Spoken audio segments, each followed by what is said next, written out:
This is Josiah Plays Rue Valley. Alright, we're making quite some progress in this game.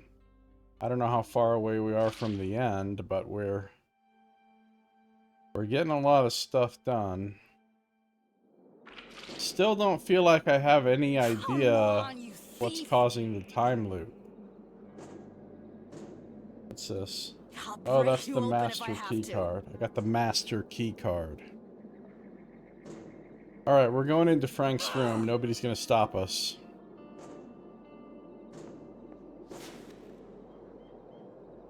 Use the master key card to open the door.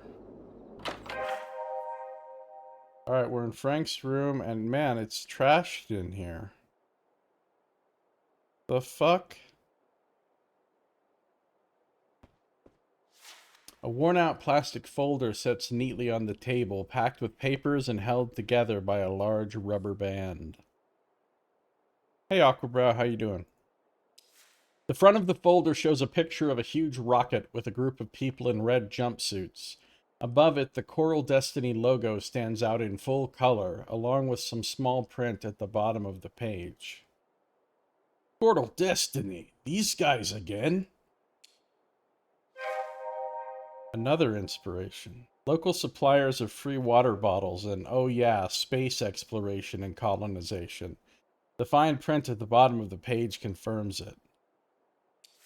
The real question now is, how's Frank connected to them? Maybe he's just using the folder to organize paperwork. Nothing to do with Coral Destiny. Makes sense. Then again, Frank doesn't exactly come off as the organized type. He seems more like the kind to let things pile up. I'm the kind to let things pile up. He's probably nothing important. Check out the folder. Inside the folder is a jumble of printed documents and handwritten pages, all mismatched in size and color. It's an eclectic mix. Some pages look official, while others are covered in messy scrawls like notes scribbled in a hurry. Everything's piled on top of each other with no rhyme or reason.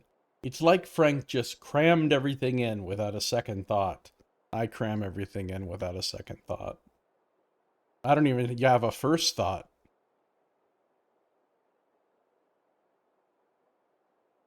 Let's go through the pages as they are now. No need to organize.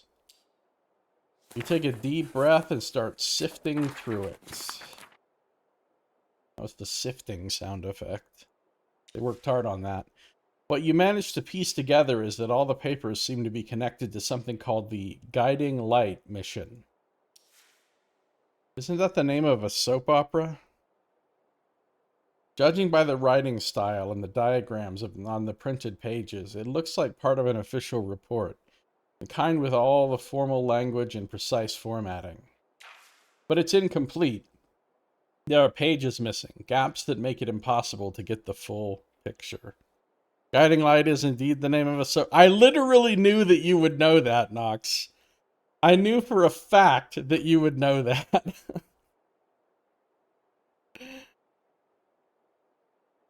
There are pages missing.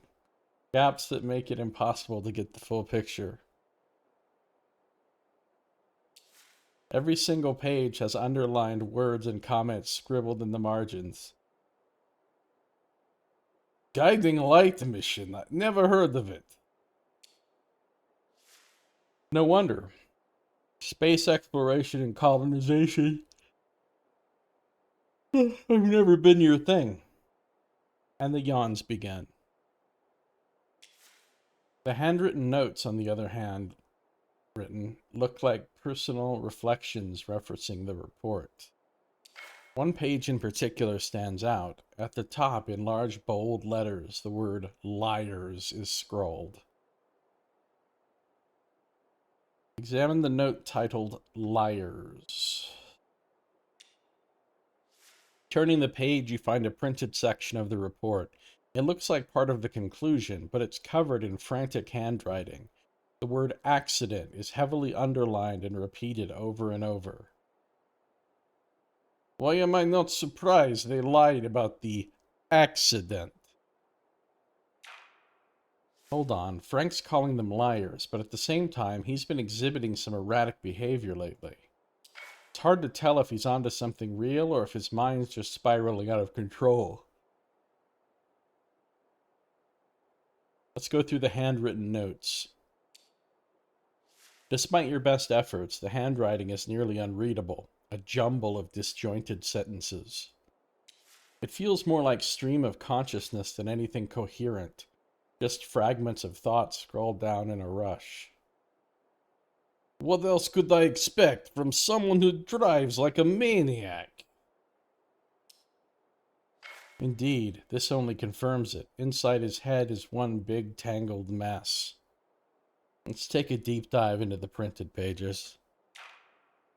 A lot of this is just technical mumbo-jumbo. Procedures the crew was supposed to follow during the mission. Crew, please do not forget to do your mumbo-jumbo. Thanks, management. The comments in the margins are mostly explanations or clarifications, as if Frank was trying to make sense of the technical jargon on his own. Suddenly I'm yawning every 20 seconds.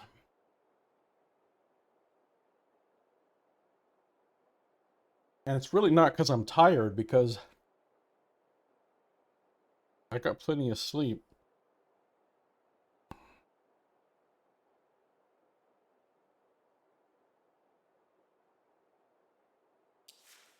You get the impression he was determined, almost desperate to figure it all out himself.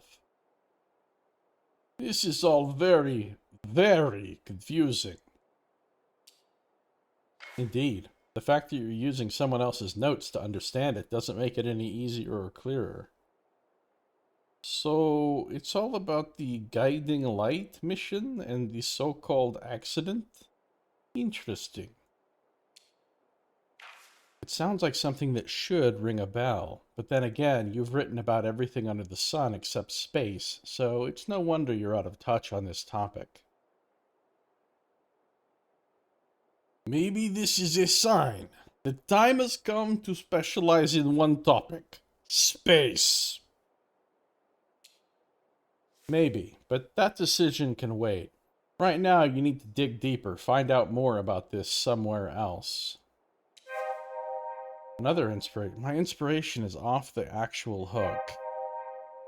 This folder's a start, but it's not enough. There are too many gaps. Too many unanswered questions. Okay.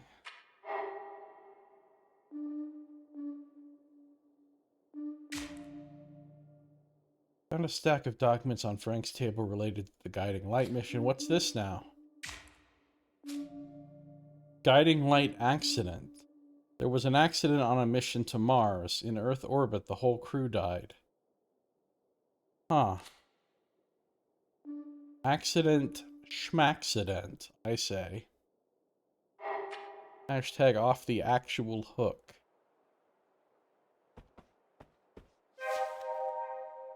Looks like Frank dropped something here. A phone, to be exact. What kind of huge-ass phone is that? Maybe you should pick it up. It's not like you aren't already breaking the law by being in his room. Finders keepers. Alright, I got Frank's phone.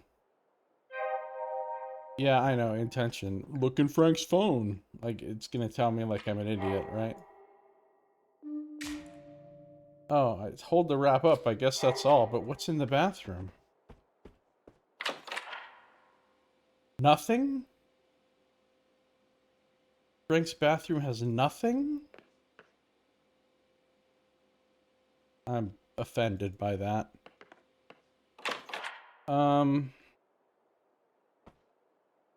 The rules stare down at you, judging. They know you're breaking them.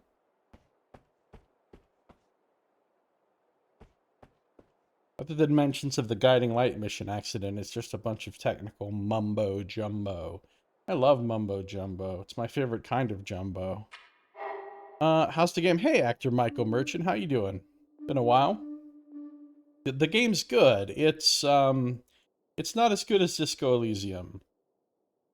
But I do respect all the ways they're trying to emulate that game. You managed to enter Frank's room and found his cell phone lying on the floor, as well as a lot of documents related to the guiding light mission.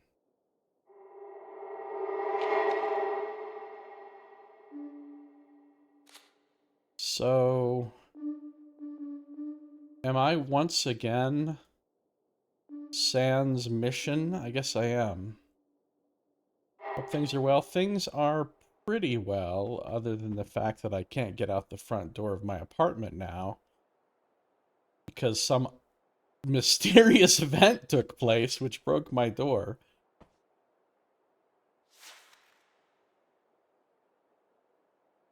It's an older model, of course, with black casing. The edges are worn and bruised, and the screen's clearly been cracked for a while. The owner didn't care much about keeping the phone in good shape. Explore the phone. As you can see, it has like no battery. You tap the screen a few times, but there's no response. The side buttons also yield no results. Probably a dead battery. Put the phone back into your pocket. Is that a charger right there? Because that looks like it could be a charger.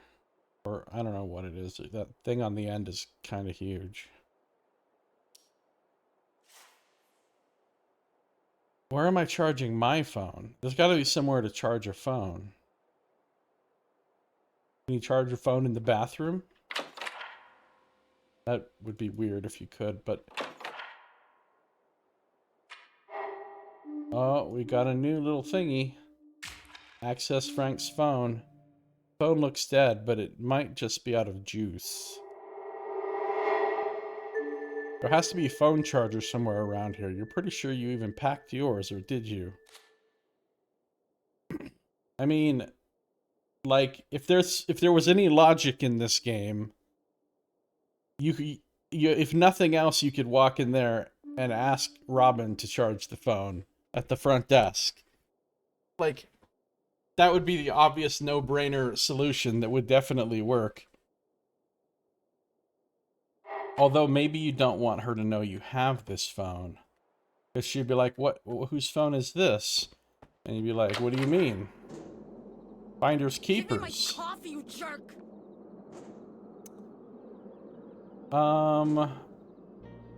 Spit it out Alright, already. let's see if we can give her the key card back. The master key card. The text said it'd be up by noon today, but it's 8 p.m. now.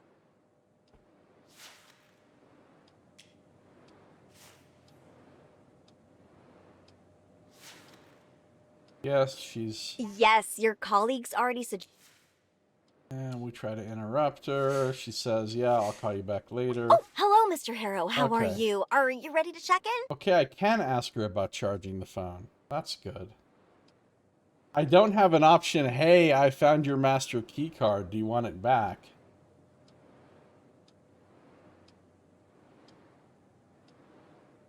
I recently learned about the guiding light accident. Oh, it's one of those things this area is known for. Kind of. And definitely not in the best way. Why is that? If you have to ask, it means you haven't read all about it. I can spoil it for you if you're okay with that. I'm kind of apprehensive, but I think I need to know. Guiding Light is the name of a mission involving a manned starship that was supposed to make it all the way to Mars. It was set to launch, about 2 years ago? Except it never really left the planet. It blew up in Earth's orbit and the entire crew died. Since it launched from the facilities here, you can see why it's kind of a local thing. Sounds like a challenging situation. Did you just make a pun of the Challenger disaster? Don't say too soon. It was like fucking 40 years ago.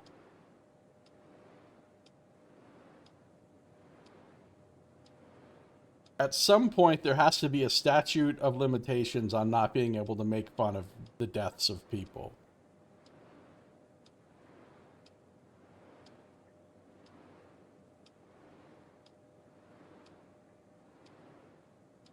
That's terrible.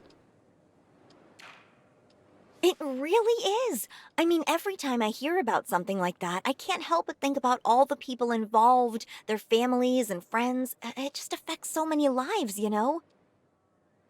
But I suppose that's just how life is sometimes. You take the good with the bad. Sometimes life be like that. Sometimes, in the course of everyday events, the space shuttle you're on explodes.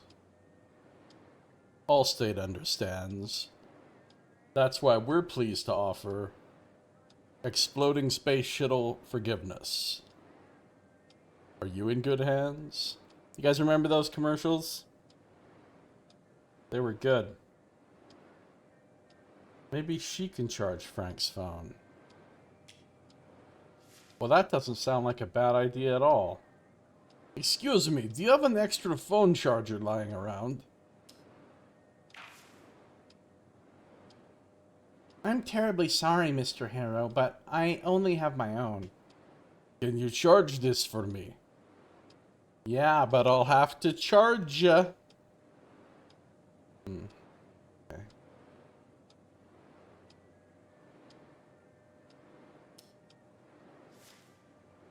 I mean, sure, but to be perfectly honest, Mr. Harrow, it's gonna take, like, forever. My charger is super slow. I just started the stream. Current porridge and ice level is like... Well, ice level's maximum. I could not fit another cube of ice into this glass. Porridge level's like 70%. How could it not be? The way she abuses that phone, it's a miracle the poor thing hasn't self-destructed by now. No problem at all. I'm in no rush. I have a lot of time. It's the beginning of the loop. Of course, of course. Just drop by in a bit and I'll have it ready for you. What is a bit? Like, don't say a bit. Give me an estimated number of minutes. Actually, it doesn't. I don't need it fully charged. I just need it charged enough to use it a little bit. So I feel like 15 minutes would be enough. I'd like to get into my room. All right then, let's get you into your room. So, number 6, the last one on the set. No, the rest of this is the same as usual. All right. Okay. You left the phone at the reception desk.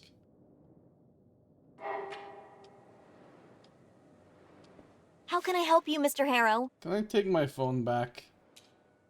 Of course! I hope it's charged enough. Here. Thanks. Thank you for your trust, sir. Suddenly, Jason Burns enters the reception area. Oh no! Oh no! He's the one that gave me... He's gonna say, hey, did you give her back the key? Good thing we're in a time loop. Jason Burns enters the reception area and approaches the desk, addressing you. Very sorry to interrupt, but this is an emergency. Robin, the Wi-Fi is not working in my room. Oh, he's not gonna say anything about it. That's fun. Man, it would have been better, so much better if he did, though.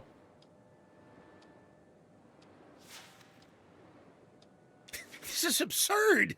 Why is this? Like Jason Burns notice? Oh no. As long as you're Burns, you're not going anywhere online. So no, of course it didn't frickin' get charged. I took it back for like 1 minute later. But now I can go to my room and charge it, hopefully.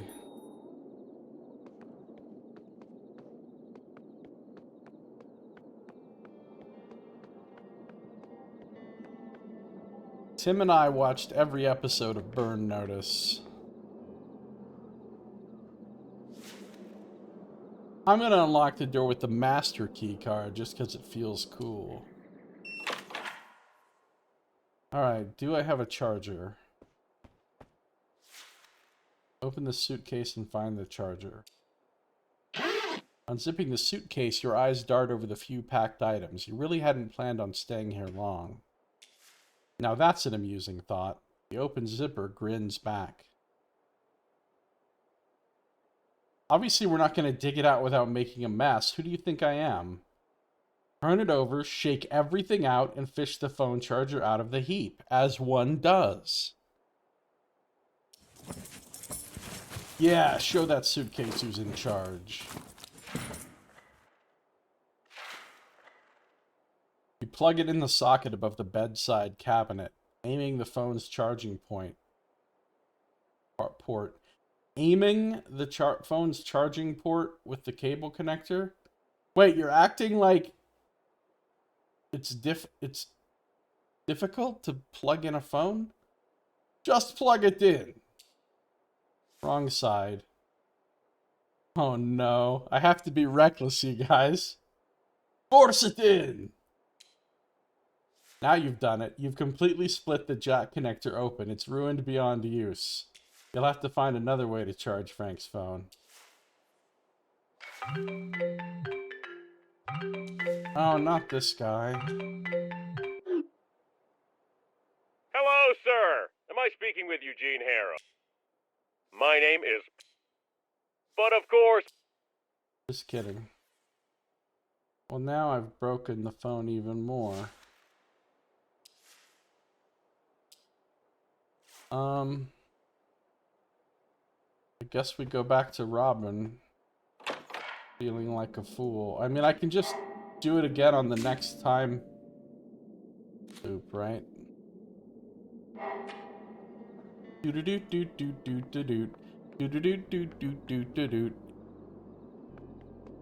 Just gonna go back down to the office. Tell. Can you charge this phone? How can I help you, Mr. Harrow? Mother. Hunting. Okay.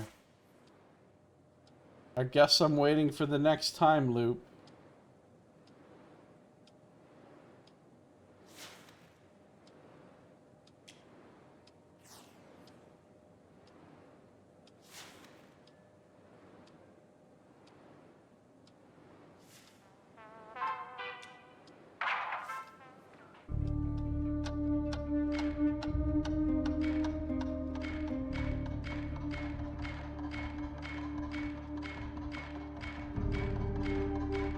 Lightning!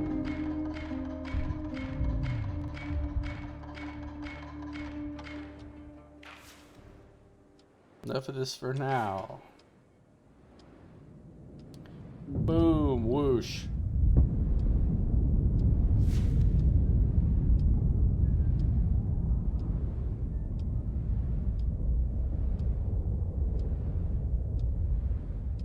I thought it was just water, like from condensation dripping off the bottom of my cup, but now I've realized that these droplets are brown.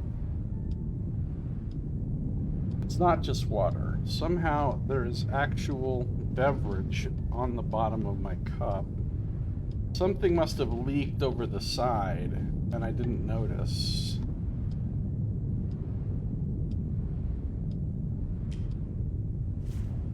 Now I'm cleaning up.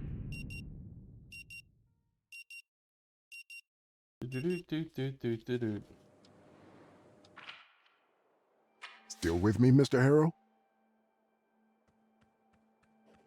Okay. Yeah, and I have a question, but I don't really. Wait, I do have a question!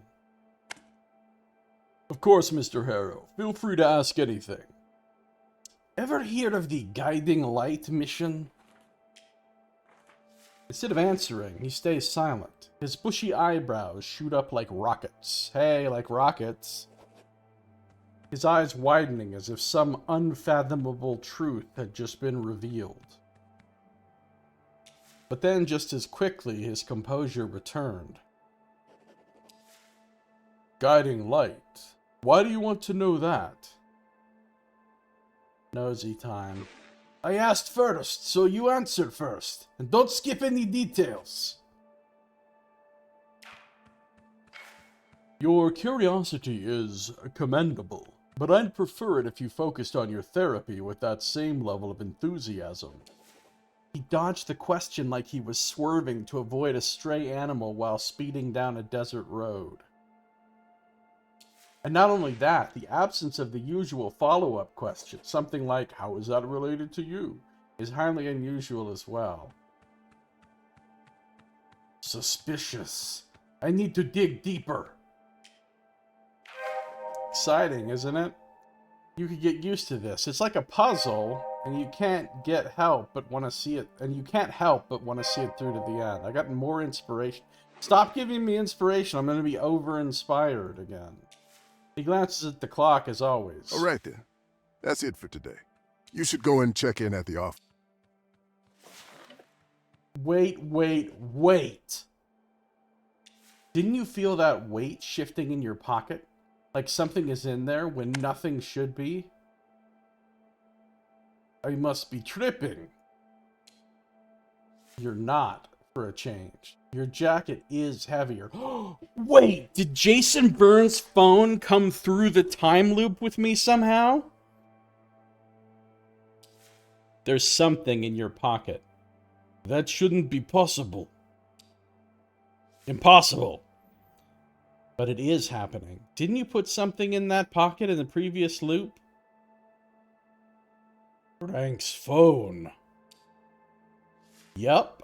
However improbable, Frank's phone is still there.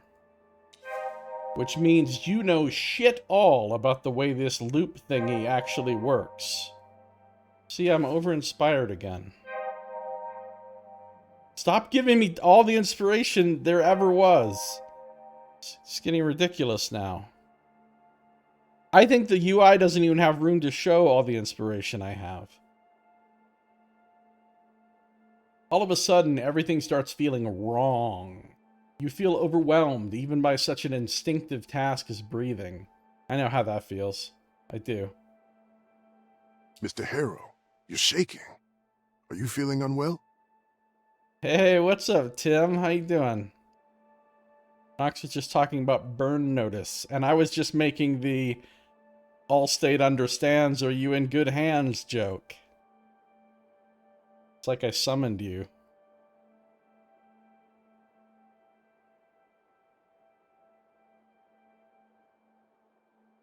I got a question for you, Tim.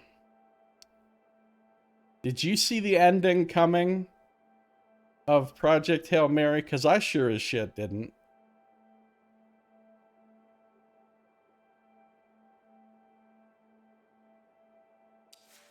Your throat tightens with a noose made of pure anxiety. You thought it was over and done, did you?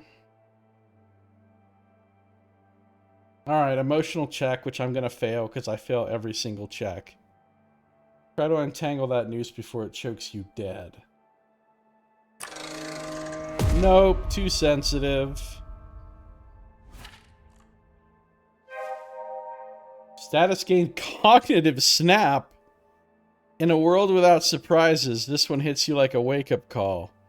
Can't believe. +2 sensitive. Alright, my insensitive is off the actual charts now.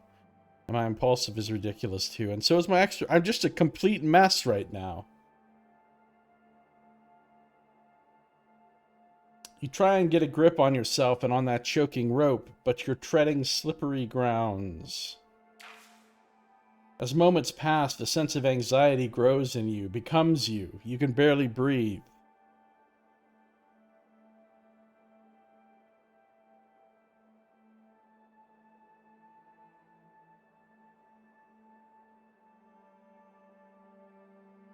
I actually do number 4 sometimes. What's the dumbest thing to do? Oh, number 2. Attempt to break the noose with one long, deep breath. Noose breaker!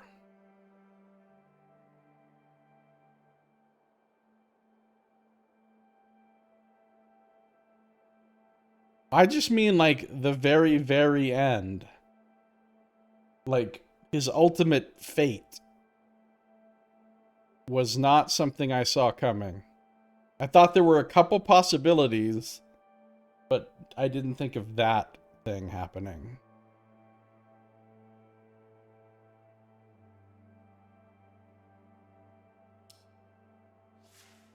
You suck in the air, but the rope made of unease tightens and you choke on your own spit. Mr. Harrow, are you quite all right? Anxiety is still riding you like a motherfucker.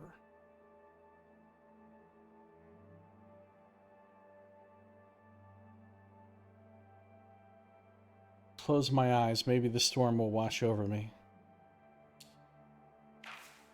It only gets worse. With nothing visual to focus on, the only thing you can think of is that noose around your throat. Admit it, nothing will work. You need to focus on the source of this attack.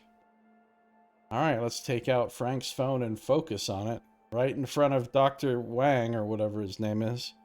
Pretty sure it's not that. Yeah, it was really cool. Mm-hmm.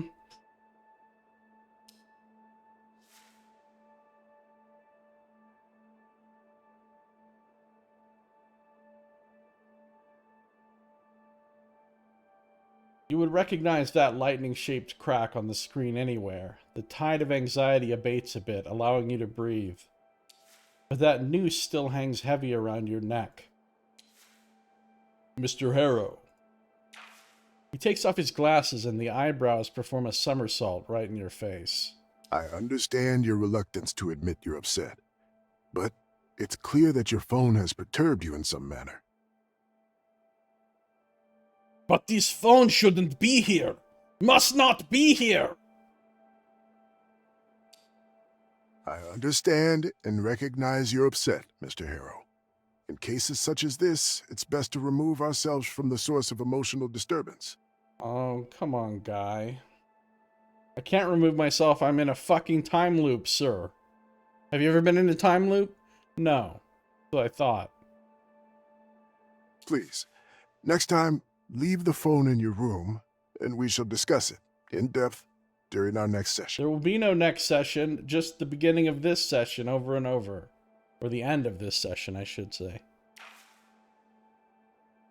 Even before this phone episode, at the beginning of our session, you looked rather worse for wear. May I ask, how's your sleep these days?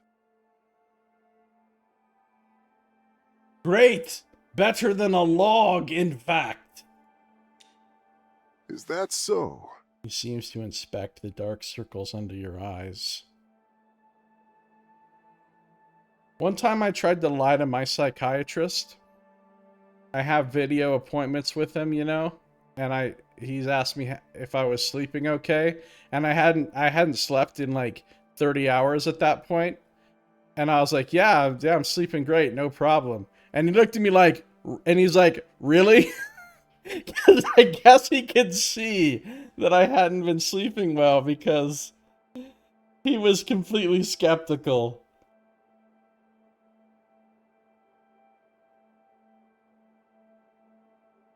Well then, if you happen to have trouble falling asleep tonight... He opens his hand, revealing a single purple pill lying on his palm. Oh, I like the purple pill. Give me the purple... Oh. Like, thanks, but no thanks. I'm being forced to say this at gunpoint. Suit yourself.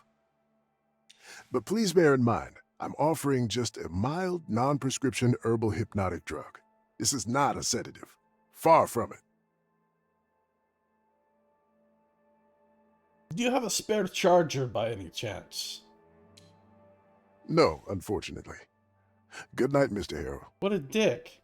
Everyone has a spare charger. It's their charger. You're not charging your phone right now. Good night.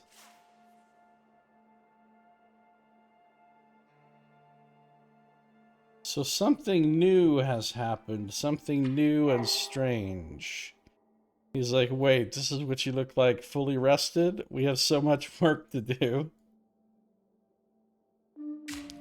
The phone is permanent. It defies the laws of the loop. There has to be a phone charger somewhere around here, okay. This phone doesn't seem to reset like everything else in the time loop. Its location, content, and unfortunately battery is unaffected by the loop. That means if I charge it up today, I'll still have it charged tomorrow.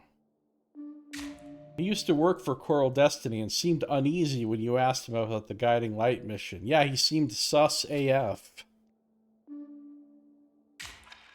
Oh, now we're gonna break into his room, huh? What is that? What is that one with a lightning bolt next to it?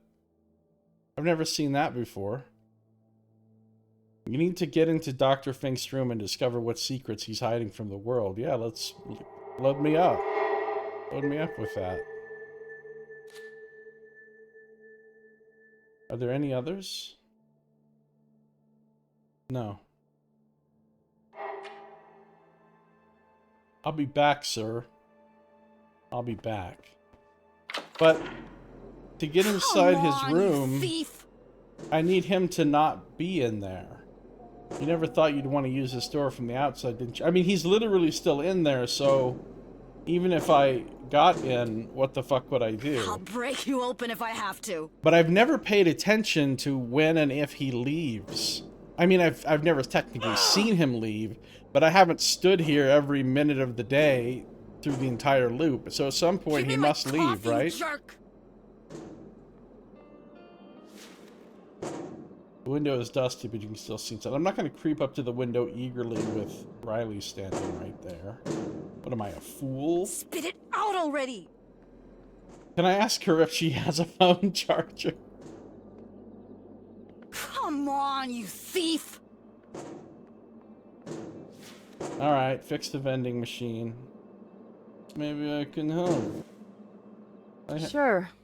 Here's your coffee. Wow, nice. Oh, I can ask her all kinds of new stuff. You're probably familiar with the guiding light mission and the accident. Her face turns sour at the mention of the mission, eyes narrowing as they lock onto yours. Do I have a tattoo on my forehead that says I worked at Coral Destiny, or is it just my energy today? Well, the thing is, ma'am, I had a long conversation with you on a different day of this time loop, in which you told me all about it. And you don't remember it because it's a time loop, and so to you, it's like we were just meeting for the first time, but I've talked to you a bunch of times. It's not as weird as it sounds. Okay, it's as weird as it sounds.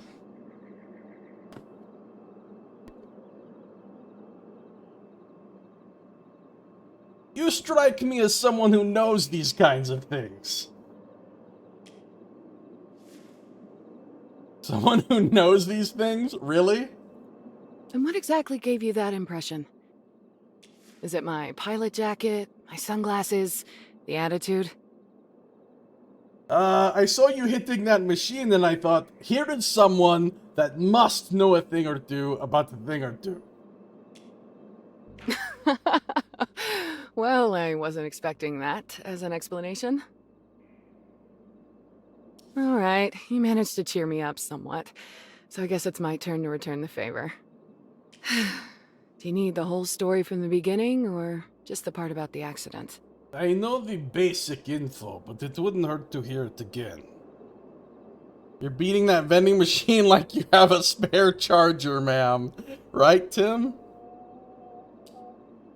Guiding Light was a crewed space mission destined for Mars. The mission was to prepare the groundwork for a future colony. It carried supplies, everything from food to construction materials. Did it carry astrophage? She pauses for a moment, her gaze drifting off. But unfortunately, due to the accident, the mission failed and the entire colonization effort was set back significantly. You can hear it, traces of mixed emotions in her voice, like a mismatched salad made of garlic, cucumber, and a rotten apple. Ew, gross. Who has cucumber with their rotten apple? The question is, why?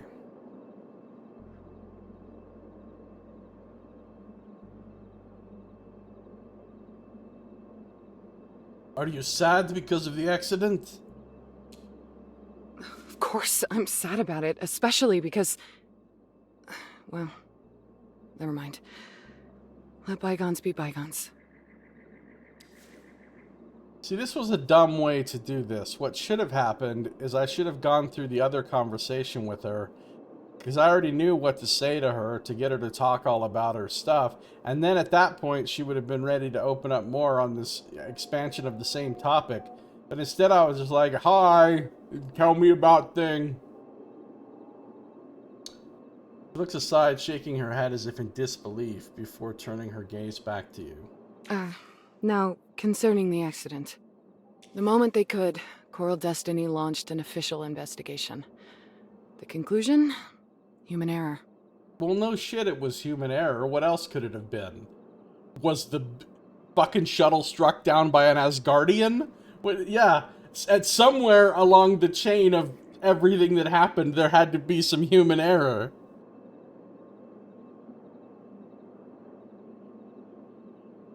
Specifically, Judy Resnick, the mission commander. She deviated from procedure, and her actions led to the explosion of the vessel. Everyone on board lost their lives, including her. No, I don't think it was her, though. I feel like, just by bringing this up, I'm somehow complicit in the accident. No, you're just bringing it into the light. It's not being complicit. It's being honest. The guiding light. Oh, Nox. That's an Oh, Nox right there. Gigantify and emote Oh, Nox. Nox says it was struck down by an Asgardian, but he was being low-key about it.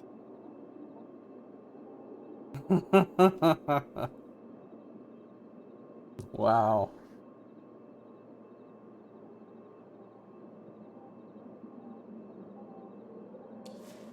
She's kind, or at least tries to be, but you both know the truth. Behind her eyes, the accident feels like it happened just yesterday, and your questions have dragged it all back to the surface. The official investigation and its conclusions are well and good, but that doesn't change the fact that it was a tragedy. Plain and simple. Especially for the families and friends of those who lost their lives on Guiding Light.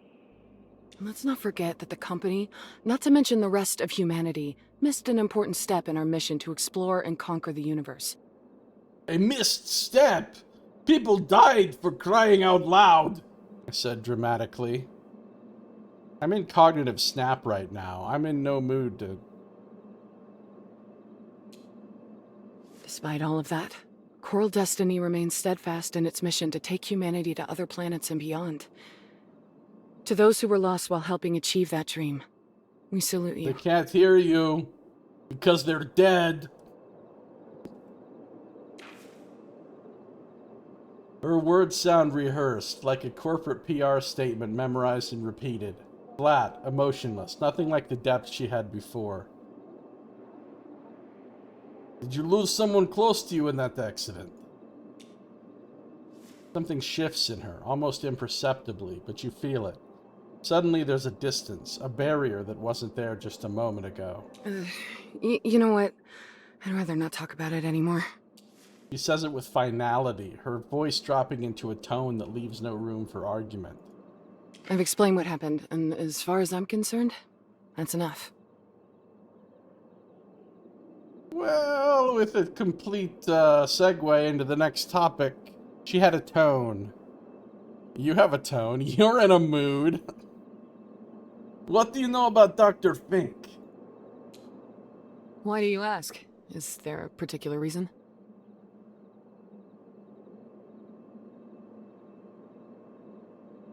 I just want to know the man better. Here's the thing about therapy. You don't need to know your therapist. All you need is trust. That's the point, right? Or so they say. You didn't think you two were gonna be like friends, did you?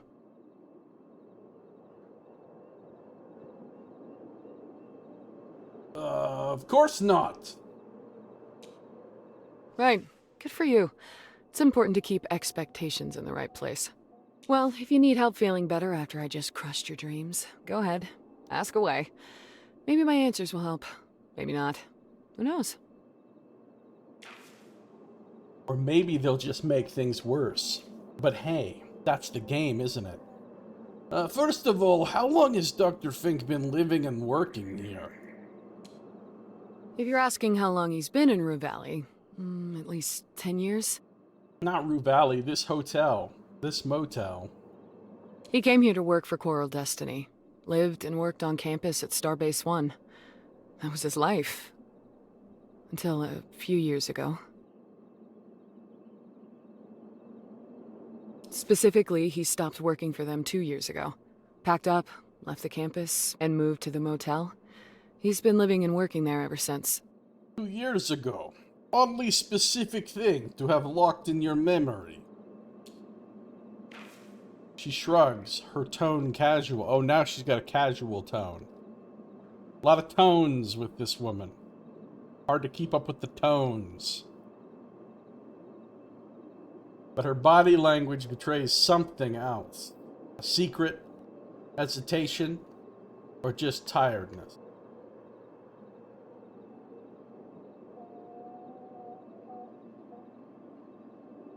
Just stopped? Just like that? That's suspicious. Yeah, well, you'll have to ask him for the details. All I know is he quit and ended up here. I mean, back then, all I ever heard were praises from the people who worked with him. Not me, though, for better or for worse. He's in exile. They're punishing him by making him stay here.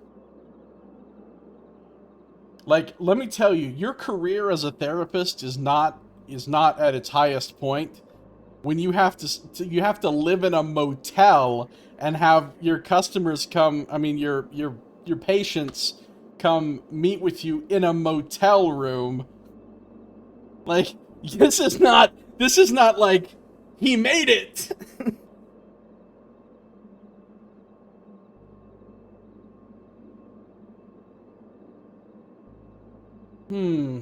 Praises, huh? Tell me, what's the trick? How'd you sleep past him? I didn't. We had an interview back when he was at Coral Destiny. He said I showed high resilience in stressful situations. Strong adaptability. Oh, right. Yeah. Said that to me too. Totally. Should have put sarcasm and gallows humor on the list. But hey, he told me I could talk to him if I ever felt the need, and that was that. So I guess me handling stress well is the answer. Sorry. No cheat code for skipping therapy. I guess really it all came down to the fact that I wasn't crazy. What was he even doing there? He's not an engineer. No, he isn't. But space exploration, colonization, it takes more than just engineers and scientists. Space travel grinds you down. Days, weeks, months inside a pressure-sealed can. Nothing but metal walls and the cold black outside. It does something to the mind. Ask any submariner. Ask any prisoner. They don't keep prisoners in pressure-sealed cans with nothing but the cold black void of space outside. It's not the same thing.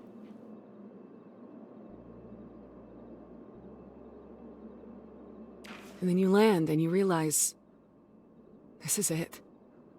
The rest of your life. A foreign sky overhead, a different gravity under your feet. A planet that does not love you, does not want you there. And home? You'll never see it again. What the fuck planets are we landing on?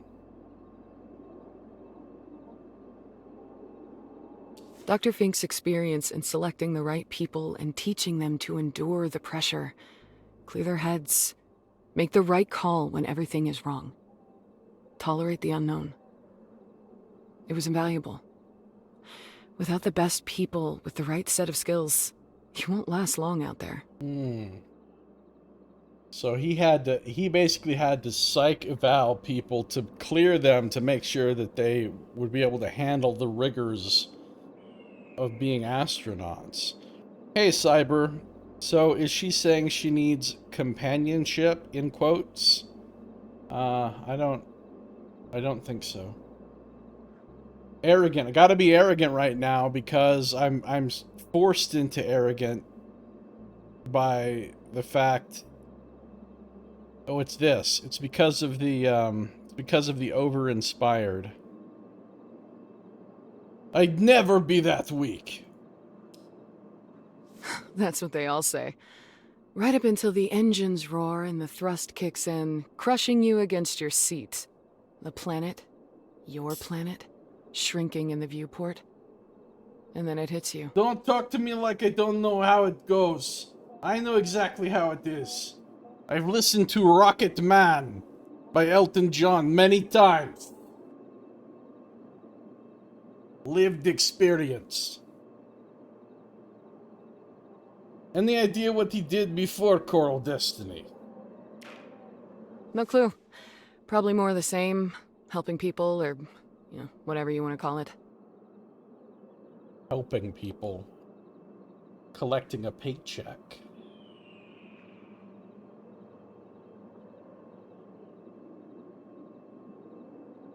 Helping, if you say so. His methods are unique, in a way. But that doesn't mean they don't work. Maybe he created the time loop and this is one of his methods.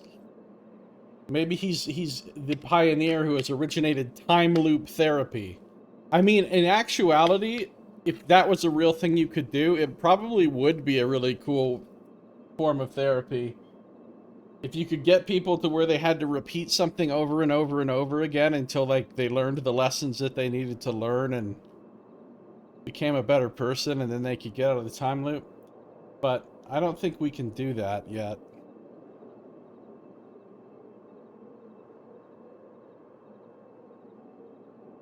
It worked for my brother. That's all I need to know. And for that, I'm grateful. I think I'm out of questions about Dr. Fink. Good timing. I'm fresh out of answers.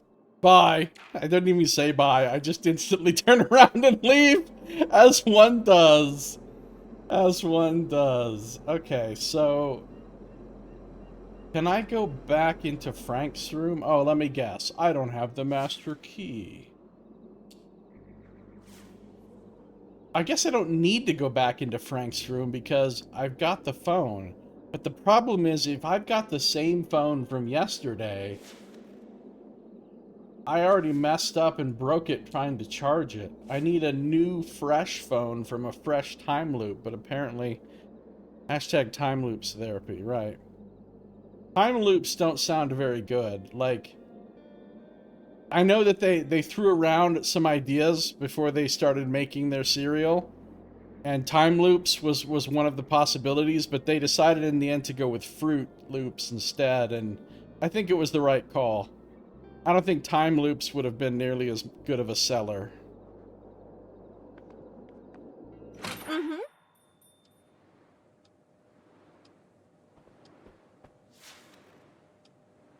What do you... Oh, hello, Mr. Harrow. How are you? Are you ready to check in? Let's ask her about the phone, because she said it's going to take a while to charge. I need the charger fast! Wow, alright. I mean, sure, but to be perfectly honest, Mr. Harrow, it's going to take, like, forever. My charger is super slow. How could it not be? The way she abuses that phone, it's a miracle the poor thing hasn't self-destructed by now. No problem at all. I'm in no rush. Okay, I just rushed in and was like, I need a charger right away. No problem. I'm in no rush.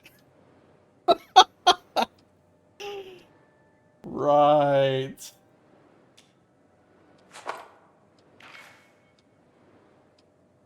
Of course. Just drop by in a bit and I'll have it ready for you. Can we talk about Dr. Fink a little bit? We could, but I don't know if it's proper. You're his client, Mr. Harrow, and Dr. Fink is our guest. I didn't even see the message pop up before the person was banned. That was like the fastest ban ever, because I just looked away. I just looked away for a second. And already somebody came in, said a spam, and Tim already banned them. Wow. That's like some quick draw shit right there.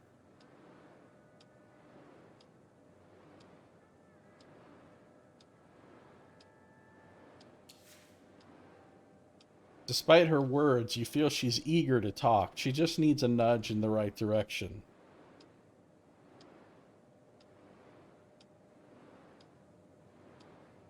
I just want to know who the man they've entrusted my life to is. The first option was Yeah, the best. I'm sure the suspense must be killing you. Please, Mr. Harrow, this has to stay between us. I don't want people to think I'm a tattletale. Of course not. After you run your mouth, I won't tell anybody you were running your mouth. Now run your mouth. So, what do you want to know? You don't know what you're looking for, so cast the net far and wide. That's my MO. Has he been a guest for long? Oh, yeah, forever, really. I think he's been here since, I want to say, 2025?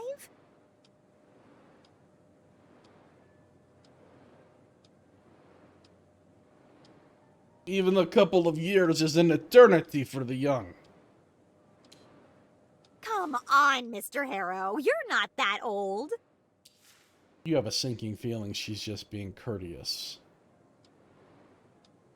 Does he have other clients?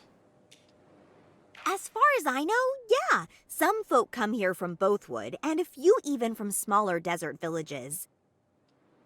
Wow. That's quite a mismatch between the written and spoken text. I think all of them are sent, like you were, Mr. Harrow.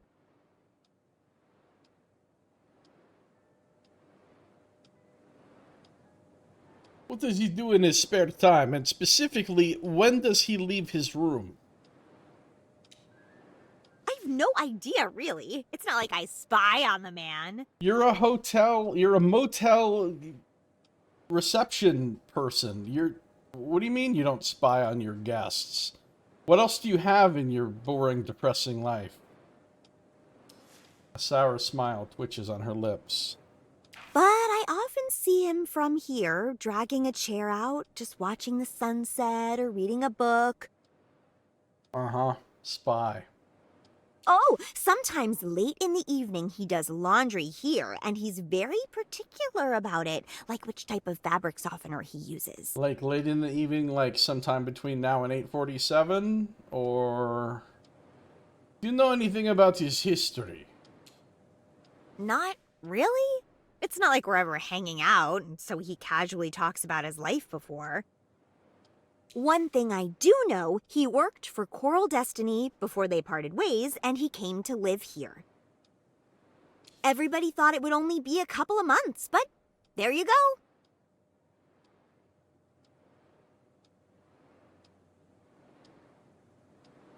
Do you know why he left Coral Destiny?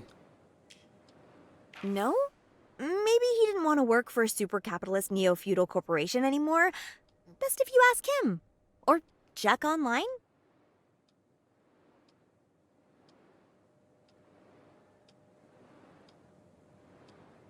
That's it? I can't ask the other questions? I have more questions.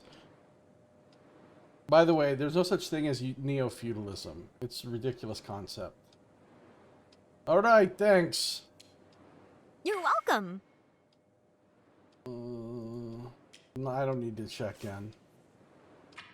I don't need to get into my room because in 39 minutes the world is going to end. You left the phone at the reception desk. Okay. How do I get this guy to leave his room so that I can bust in there? Well, Riley's gone, so I can creep up to the window now. You position yourself strategically in front of the window, finding the perfect angle. The blinds block much of the room, but your focus on the doctor remains undisturbed. By the looks of it, the doc's made himself right at home in your respawn point. Kicked back, feet up, and relaxing in the breeze like he's on vacation. Press my ear against the window. Realize he's lulling himself into a soothing trance, guided meditation softly spilling from his phone speaker. Somehow, the muffled voice sinks even lower than his own. So that's his idea of self-care. Meanwhile, you get called to the world capital of nothing for the same purpose.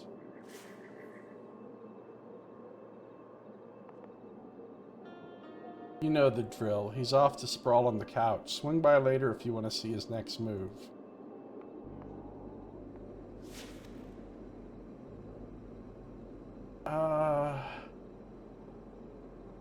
Strangely, this door feels more like home than the door to any other room, even yours. I guess I just need to make time pass. So...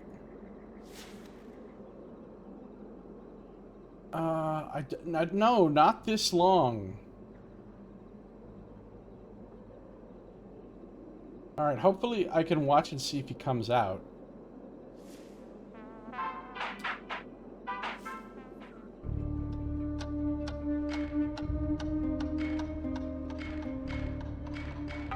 I don't see him coming out.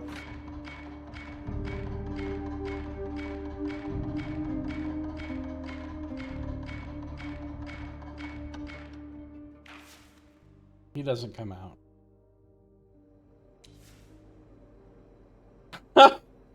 I am God! Raise your hands and let the thunder strike.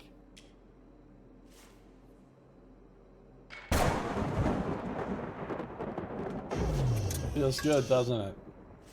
I could get in now because the thunder's... But if he's just in there, it's going to be real awkward. But let's see if the phone is charged. Are you ready to check in now, Mr. Harrow? Can I take my phone back? Of course! I hope it's charged enough. Here. Thanks. Thank you for your trust, sir. Alright, I've got a little charge now. The edges of the phone are worn and bruised. Like cobwebs, the cracks on the screen have been there for a while. But the screen lights up and you are welcomed by a 4-digit PIN request.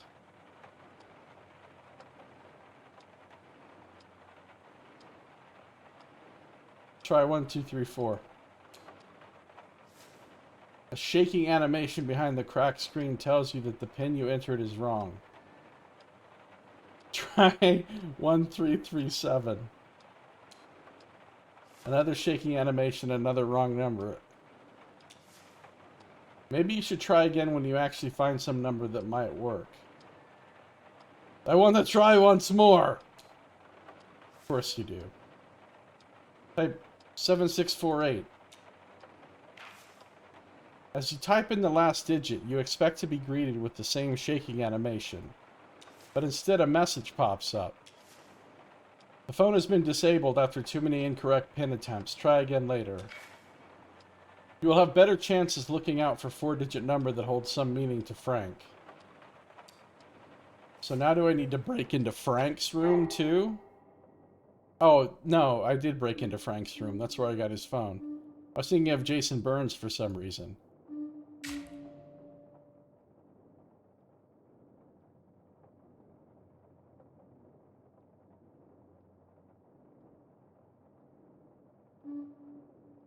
Significant date or something. Okay, Frank is...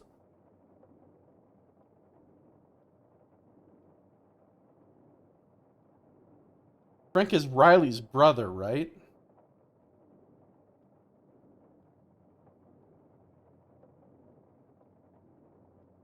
And he's a mechanic at the Max Gas, and he drives a tow truck. So Riley and Maxine would both know stuff about him. And there might even be something at the Max Gas.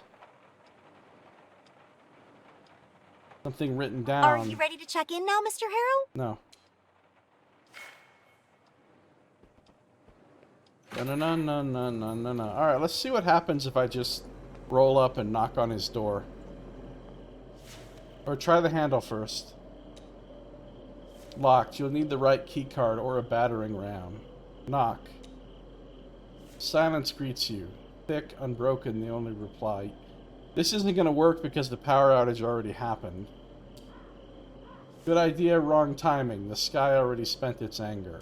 Next loop, be here before the lightning. Yeah, okay.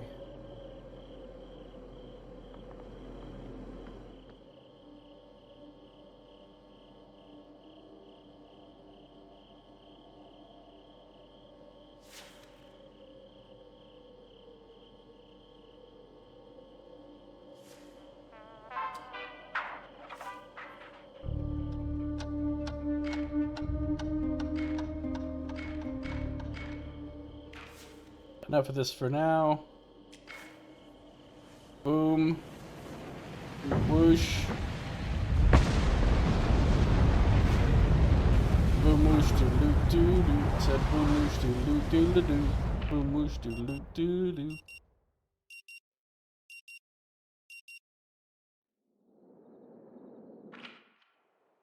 Still with me, Mr. Harrow? Yes, and I have a question. I lied. I don't have a question. All right, then. You should go and check in at... Alright, what can I do in here? I wonder if it will even let me get the master key again.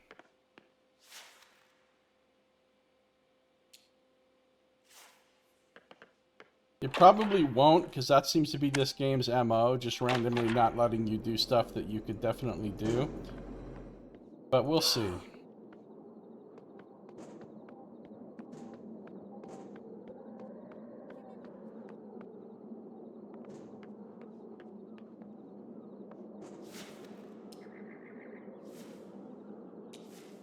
Oh, I can. Oh, and I can even ask him about Dr. Fink. What do you know about Dr. Fink? Who? Don't say who like you don't... Jason. Or shall I call you Jace? Here we go again. Older gentleman, bushy eyebrows, glasses, beard, lives downstairs, psychotherapist. Ring any bells?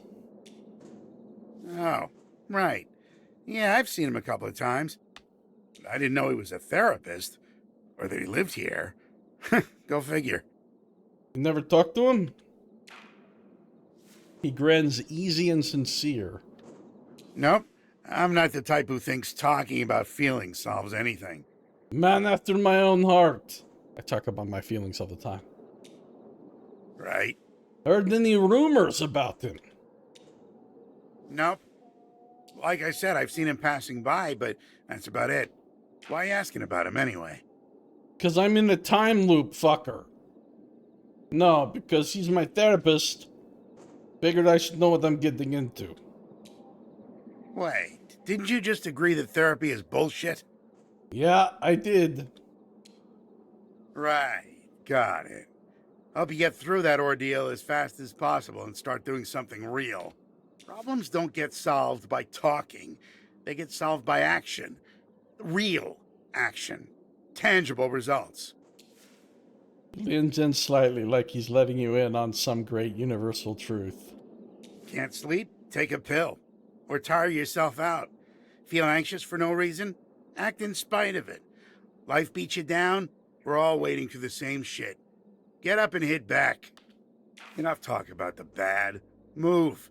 Even a misstep is still a step. String enough of them together and suddenly you're not stuck anymore. The rut's behind you, fading like a bad dream. That's how I see things anyway. That's a load of bullshit. He just shrugs, unbothered. Thanks for sharing, I guess. Also, I need the master key card. You're welcome. And now I am gonna just ask him for the master key card. By the way, the receptionist sent me to retrieve the master key card. She left it on your nightstand. Oh, right. Honestly, I'm in the middle of something and didn't see a thing. Let's see. Ah, it's right there. Thanks. Oh, he was a lot less suspect this time. I have the master key card. I can do whatever I want. I have the master key card. Let's get a little more charge on this phone because it doesn't have much. All right, get off the phone, Robin. A supervisor. Oh, hello, Mr. Harrow. How are you? All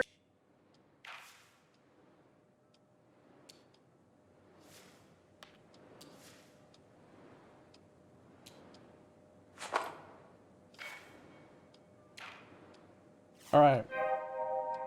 We're gonna leave the phone with her for a while.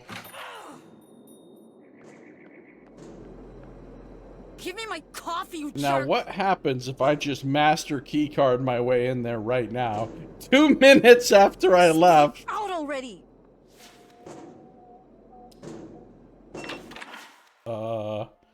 Like an insect stuck in amber, Dr. Fink is still sitting in his chair, writing who knows what in his notebook. You have but a moment to look at him, though, before he raises his head, his eyes widening. Mr. Harrow, how did you get inside? The door was unlocked? His eyes darken. He knows you're lying and gaslighting him. Yes. In any case, our session is over. This is my private time, and I would like to spend it by myself, in peace. Oh, we've got good choices here. We can be dramatic or reckless. Banging the door shut hard seems good, but I gotta go with dramatic. It's even more dramatic. I knew it! You don't give a shit about me! Mr. Harrow, that is simply not the case. My duty is to take care of your well-being. But there are a number of reasons why it's necessary for some time to pass between each session. I will elaborate on that tomorrow. He gets up and closes the door. You can hear the clinks and clanks of the triple lock mechanism engaging from the other side. Come on, you thief! Triple lock mechanism? You've tried that already. This isn't the right moment. Miss Dr. Fink is still in the room. Maybe you should try again a little bit later. But he doesn't I'll leave. break you open if I have to. Doesn't leave.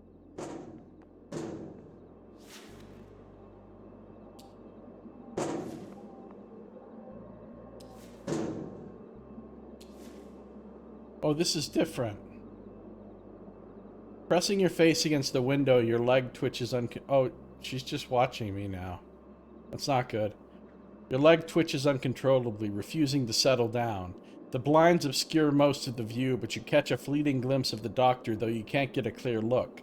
Through the blinds, you can see the good doctor, still seated in his chair, but something else grabs your attention.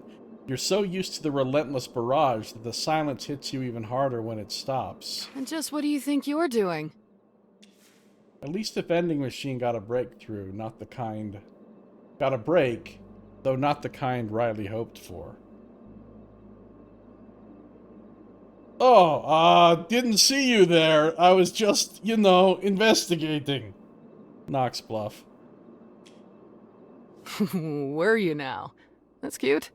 Well, hey, don't let me stop you. You might want to wait till no one's around. Besides, the doc doesn't exactly seem to be in a hurry at the moment.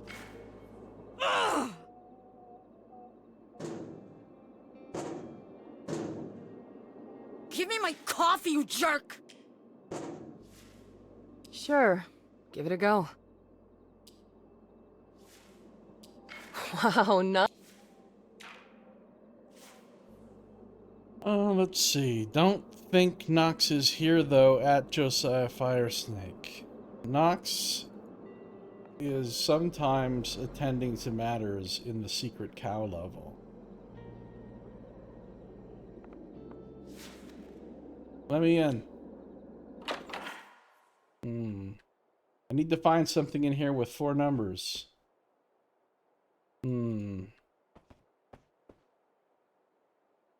You've got to have something in your bathroom. Nope, he doesn't. And I wasn't able to ask her anything about him either. So I guess we need to go to Maxine's shop. Because there's nothing else in here that I can mess with.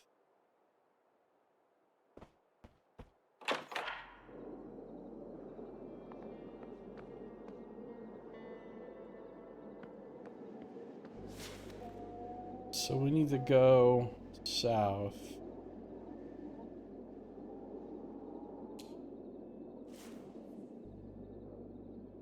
Driving a car, driving a car. Driving a car, yeah, I'm driving a car. I am driving and it's a car. That's why we call it driving a car.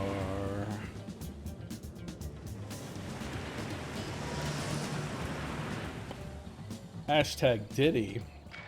I think you mean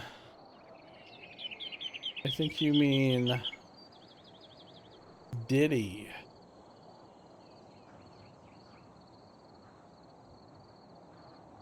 Get that Diddy emote.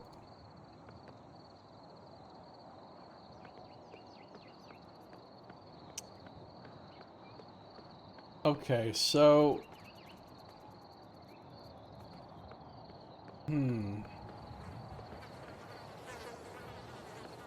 This is where he works. That's Anita's car. Can I ask Maxine? There's her exclusive emotes. Welcome to Max Gas. You need some help getting gas in that city car of yours, you don't want something else. We got no booze, mind you. What can you tell me about Dr. Fink? Oh, the therapist that works from the motel, right? And gesticulate for her to continue talking. And that's it. I have no interest in the man or his profession. Why are you against therapists? Let's assume the worst first. They know their stuff doesn't work and they're just modern snake oil sellers in it just to drain all your money. True. That's what everyone is doing. Now let's assume the best case scenario. They are good, honest people who want to help others. Then they are just wasters of time. Wait, what's all this really about? Think about it, pal. Fact is, you don't need therapy. No one does. First of all, what kind of person are you if you don't know what's wrong with you? Or are you lying to yourself? Or are you so weak that you can't look at yourself and truly see who you are? She's not wrong. Second, if you know what's wrong with you, surely all that yapping won't help you none. You have to take action and fix all the shit that's clogging your mind. She's not wrong. And the third, the drugs they prescribe, don't even get me started on that. Now she might be wrong. You're right! Therapy is shit! Well, you might not look the part, but you're a reasonable man. And come to think of it, take that Fink of yours. If he was really worth something, wouldn't you think he'd still be working for Coral Destiny getting six-figure regular paychecks? Exactly. What do I think of therapist IRL at Josiah Firesnake? I don't know. I'm kind of indifferent about them. I mean, there's a difference between therapists and like psychiatrists who actually prescribe medication. I know from personal experience, actual psychiatrists can be very helpful. And I assume therapists can be as well, based on what other people have said. My personal experiences with therapy, I don't think it was really worth my time. But the problem is, if you've only been to one or two therapists, you really have no way of knowing if the therapists were good, or if you were a good match with those therapists, or if it was just a bad time in your life for you to go to I mean, in theory, some therapist somewhere is probably good for someone. I guess.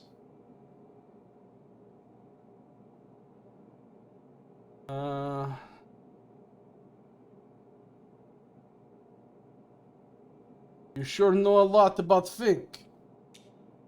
Pal, Rue Valley's a small place. Everybody knows everybody's business. Alex mentioned Fink to me. I reckon they met at Coral Destiny's HQ. Wait. Alex worked for Coral Destiny? Your gunslinging brother? Got all weird with me just because I broke into your house a bunch of times?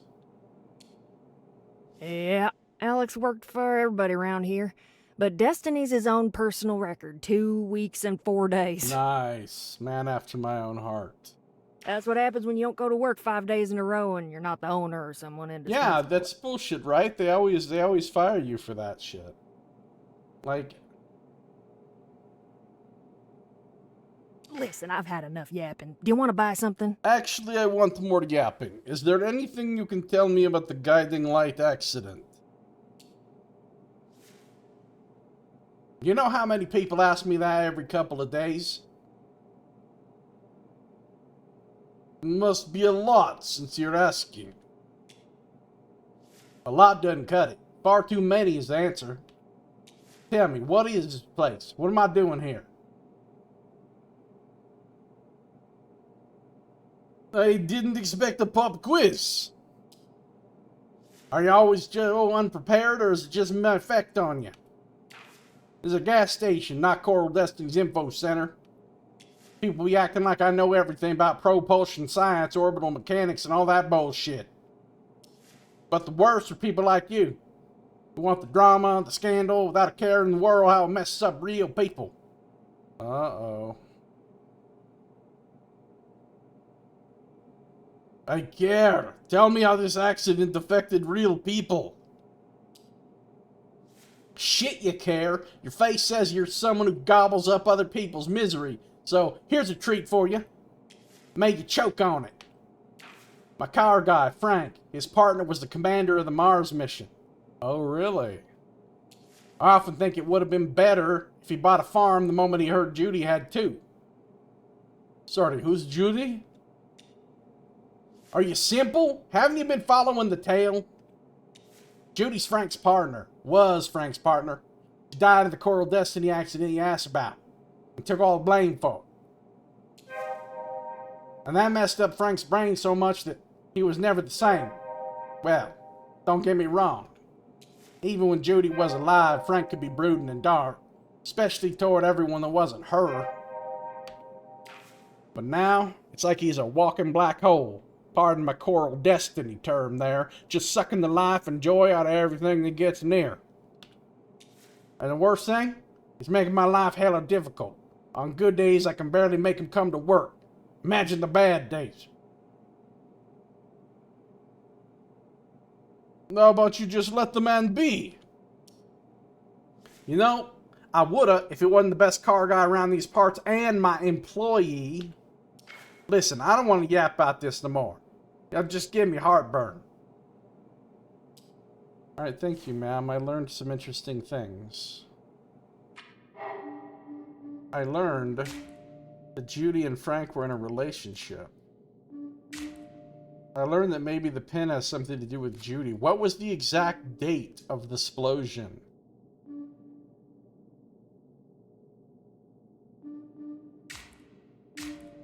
An astronaut named Judy died on an accident during the guiding light mission. She and Frank were in a relationship.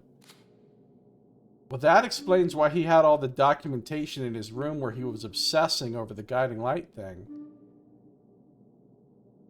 He's probably trying to prove whose fault it actually was, because he knows it wasn't Judy's fault and they're just using her as a scapegoat to cover up. So he's probably trying to investigate it and shit. But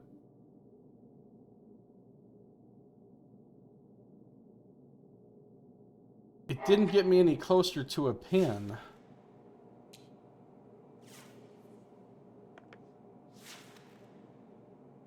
Her phone rings without even checking the screen. She answers. Alex? That all right? Her face tightens, a frown on an already frowning face. Fuck, he's missing again. You sure you looked everywhere?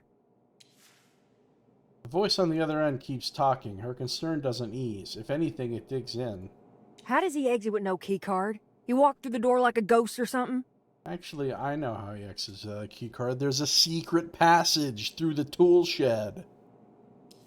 She listens, nodding, jaw set. He'll stumble back. Really?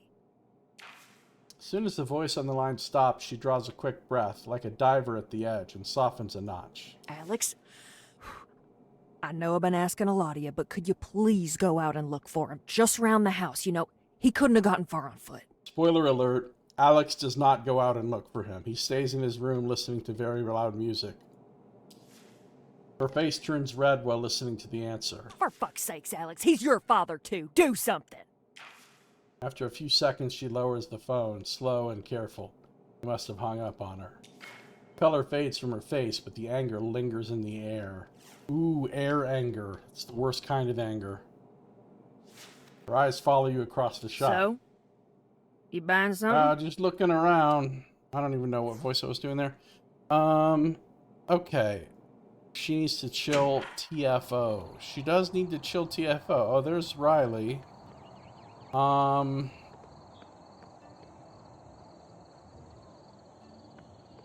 would I find out more about the Judy situation?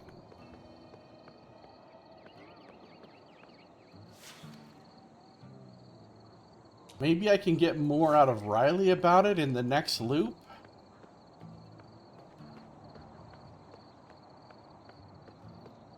I can't call anyone or search anything on the internet because of course I can't. I don't know what to do now. Oh wait! I do know what to do. What if I go to the graveyard and I go to Judy's grave and I see what the date is on it?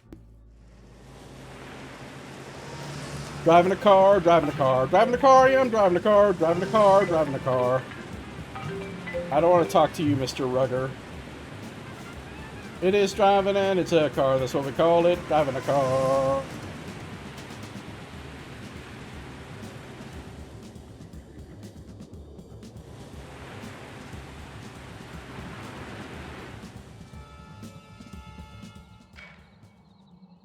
Oh, I think Judy was Riley's friend, because that's who Riley's, that's the grave she's coming to visit. See, that's the grave right there about the thing, and the date should be on there. Why can't I determine what that date is?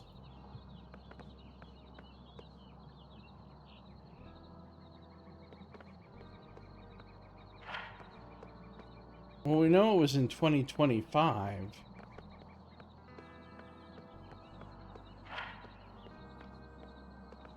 There's nothing else over here that matters. Getting spammed again with Josiah ads. You know who doesn't have ads? People who subscribe.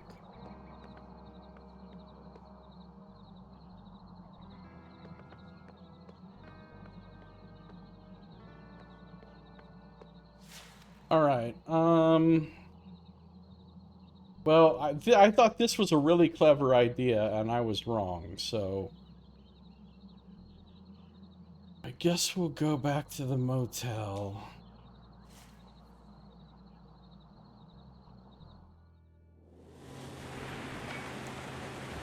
Driving a car, driving a car, driving a car, yeah, I'm driving a car, I'm driving and it's a car, that's what we call it, driving a car.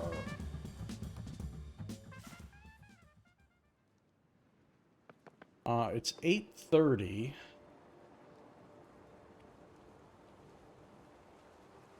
Let's get the phone back. And she never sits down.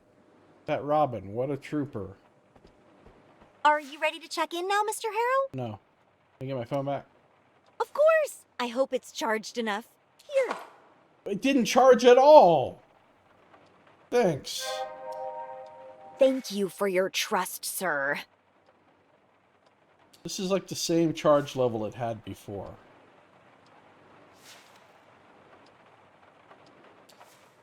Maybe the pin is connected to Judy somehow. That line of thinking has its merits. A four-letter word represented by numbers, something to do with Judy. On the screen, you can even see the letter under the numbers. Now, what's that one special word that Frank would use? Judy?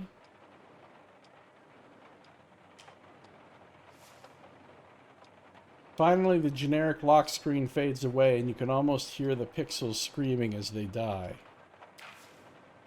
A woman in a Coral Destiny spacesuit greets you instead, her face shining with a contagious smile. The cracked screen goes right across the entirety of her body, shattering that smile.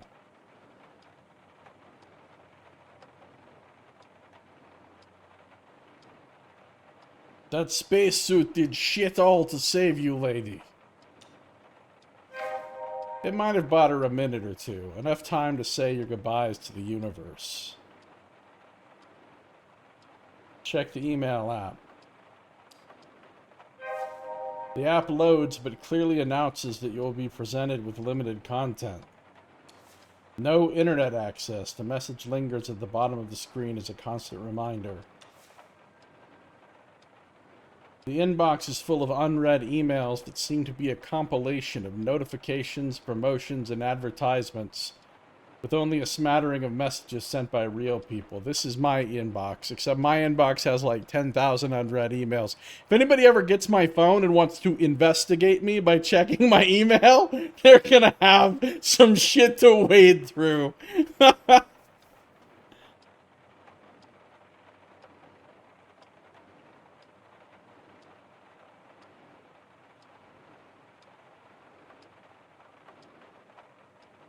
Skim through those promotions. Dozens of offers from online stores for car tools, spare parts, radio equipment. Car tools and spare parts I get, but radio equipment? What, a man can't have a hobby? Let's check those notifications. Unread updates from the mobile network operator, Coral Destiny, and some bank spam. What's that bank spam? A long chain of superficially polite but actually threatening emails, all demanding that Frank pay back his credit card debt plus interest. A lot of interest. Besides this juicy tidbit, there's nothing of interest here, a veritable dead end. Check how far the list goes. Some thumbing and you've reached the end, exactly 1 month ago. 080727. The hell? Try refreshing the app. Nothing is happening. Surely the lack of internet is not helping. So, it's saying the last time he got an email was a month ago?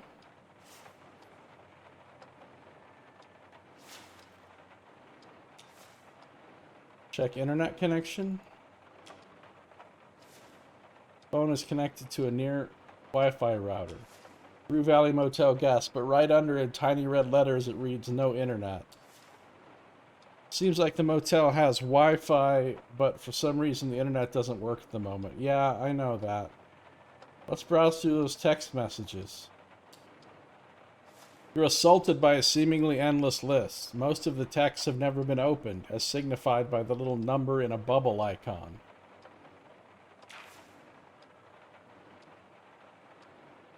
This is like looking for a needle in a haystack without even knowing for sure there's a needle in there. Maybe check the top first. Skim read the contact names. The vast majority of which are unknown numbers. Seems like Frank isn't a paragon of organization. Those few names you do see are obvious nicknames, some familiar. Smiley Riley, Old Man B, Double T, Please, Shrink Fink, Boss Lady.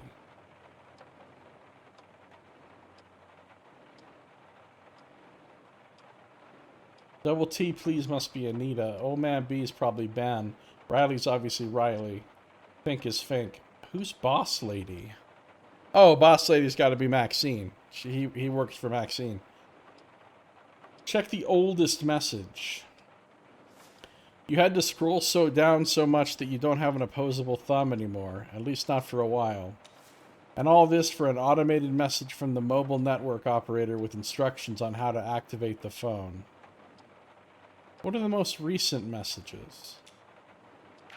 On the top are 3 texts, all from today. The first one is from Double T, Please.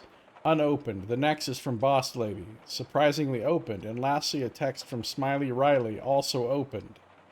Open Boss Lady texts. There's a chain of several messages, all from today. Frank, you know I'm flexible and all, but Anita's car must be fixed like yesterday. She's calling me so much I want to buy a shotgun.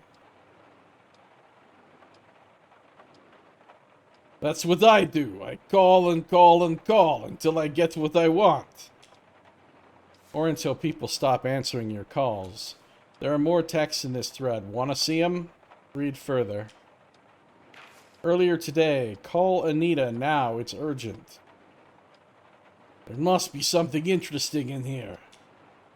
Or not. As far as you can skim read, it's all about work. But you do see Frank has very flexible working hours. Since I'm here...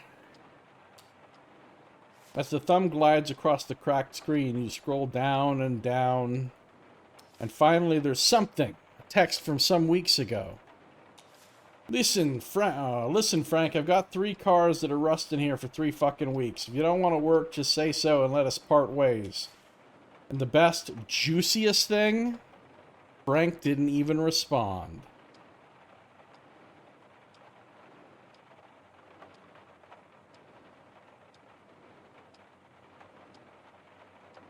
As far as I'm seeing, Frank didn't respond to a single text. Maybe he's not an aficionado of the written word. That would be a great excuse if somebody asked you why you didn't text him back. Sorry, I'm not an aficionado of the written word. That's it as far as boss lady texts are concerned. Check most recent again. What does Anita want from Frank? Check her messages. You're surprised there were only 2. First one is from earlier today. Frank, pick up the phone now. It's important. I hate texts like these. They just open an endless pit in my stomach. And your own anxieties have nothing to do with that, surely.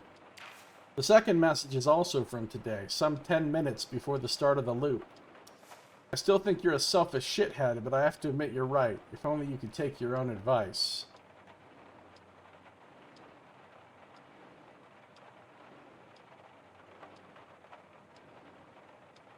Anita didn't strike me as a person who takes anyone's advice.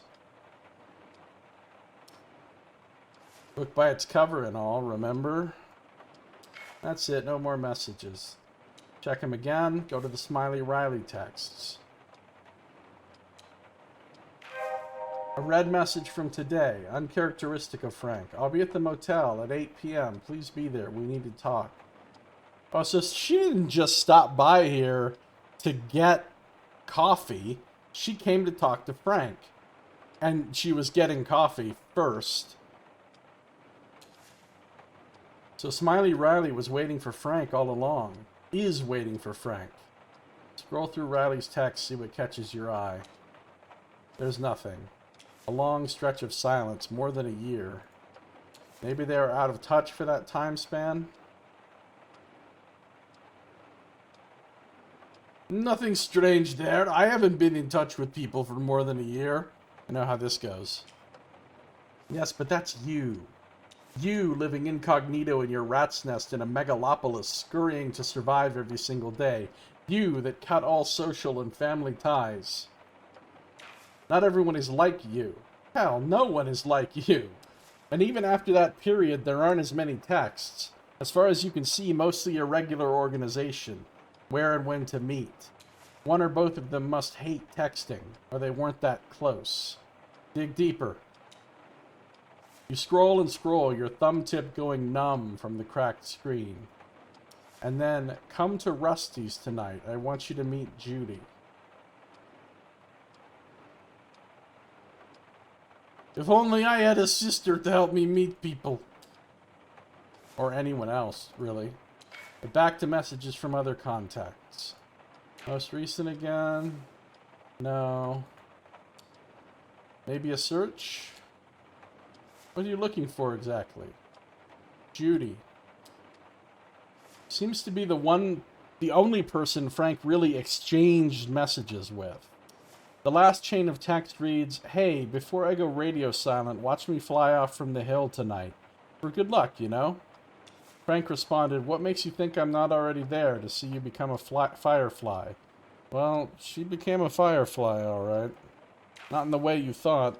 And Judy concludes, and if you really missed me, I left you a present. With it, you'll be able to see us for at least 2 days. There's no reply to that, but something seems off to you. Nobody ever loved me like this! Not even your own mother. It's cold. The next chain starts with Judy. Hey, where did I leave my toolbox? Frank never responded. That is just a gap, and another response from Judy. What's it doing in there? Never mind, thanks. We gotta dig deeper for the juice. At first, it seems to be more of the same. Expressions of love mingled with mundane, everyday chit-chat. What catches your eyes are the apparent lacunae in the conversation, like rogue virtual black holes just opened up, swallowed them whole, and vanished. His phone's memory must have been damaged when the phone was messed up. Yeah, right, like you didn't just delete some messages. That would have caused a random mayhem of deleted text. No, this seems deliberate, specifically targeted. No, it's more likely Frank took a proverbial crowbar to some of the texts. Seems some words never stop hurting, even if they're just virtual. But were they fighting, or just expressing their love so profoundly that it turned to post-mortem pain? Before you know it, you've reached the end, the first message that Judy ever sent to Frank. I had a blast tonight. Are you free tomorrow? I'll take you to a hill. We can watch the stars together. Knowing what I know, that text makes me feel sour. And you know a fraction of the story. Imagine how the whole thing makes Frank feel. Let's do another search. Let's do Riley. There's a message from this very evening. Okay, we read that one.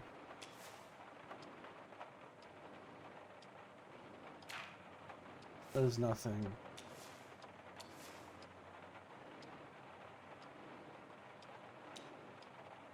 What, like crow messengers? Oftentimes the simplest solution is the most probable one, you know. No need to delve into fantasy lands. Where I went to meet. Dig deeper. We already did this. Never imagined Riley as a matchmaker. Maybe it was a desperation move. Okay. That's enough. That's enough texts.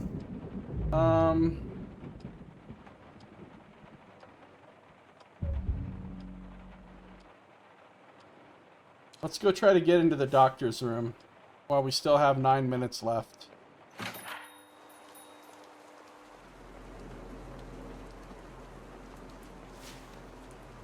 Master key. The ace of all tricks pulls one last trick, and the door unlocks for you to slip in, only for the smug little green dot to roll out the red carpet with a loud, traitorous beep. Who is it? Where is he? Oh, he's in the bathroom. A muffled voice seeps through the bathroom door, making you second guess if you even heard it right. What's it gonna be? Gotta think fast. Alright, I'm gonna do it. I gotta Knox bluff and pretend to be Robin. Terribly sorry, Mr. Fink. I'll show myself out. Oh, Robin. I'll be out in a second. Whether it's the barrier of the bathroom door or the timid quiver that accidentally nailed the impression, you got away with it. The whimpering of the toilet seat suggests he's getting ready to cut things short and make a quick exit. What now? Hide! Now! But where? Under the couch! How did I fit under there? There's space, tight but manageable. Thank the loot for keeping your weight in check. You've done your best. Now it's up to fate, or Fink's general lack of observational skills. The door swings open. Soft footsteps. Careful, deliberate.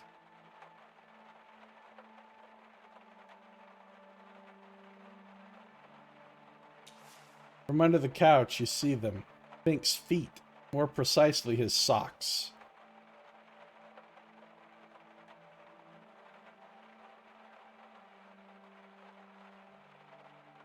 I beg you, don't take those socks off. Socks will remind him of shoes, and shoes will remind him that they're over here by the couch. The shoes need to go. Out of sight, out of mind, away from Fink's inevitable realization that this is the perfect place to sit, sigh heavily, and lace them up. Gently extend your leg, just enough to nudge the shoes away. Perfect. Nailed it. Shit, you moved them, but now your foot is stuck. Wedged, trapped, a prisoner between the couch and the floor. He's on the move again. Fuck, get that foot back. Wiggle it left, right. Success, but not without noise. A small one, but a noise nonetheless. Apologies, Couch. You had to bear the weight of both me and Mr. Harrow today. And I imagine he wasn't light. Oh, come on, really? Like you ever tried to make a good first impression at your session. Like you aren't at least partially to blame for this. His feet shuffle toward the window, slow and deliberate. He's probably scanning the area outside the room. That was close. Your peripheral vision catches something, small and dark. A piece of me? Shed from your being while spilling your soul to Dr. Fink. A stern reminder to be careful when you open yourself up to others. Some pieces don't come back. Whatever it is, it's moving. Not rolling, not settling with the air. Moving. Dramatic. Be afraid.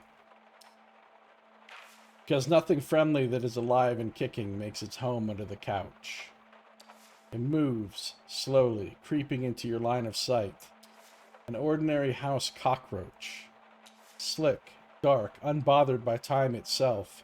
Its long, thread-thin antennae pivot in your direction, judging, calculating, ask if it's Fenris, and paint a picture of it. Your heart quickens, your throat dries up. You want to shoo it away, but you can't, not without giving yourself away. Then Fink moves, and the cockroach, ever the survivor, reacts. It stops judging and starts running. Straight towards your face. Scream internally. Ah!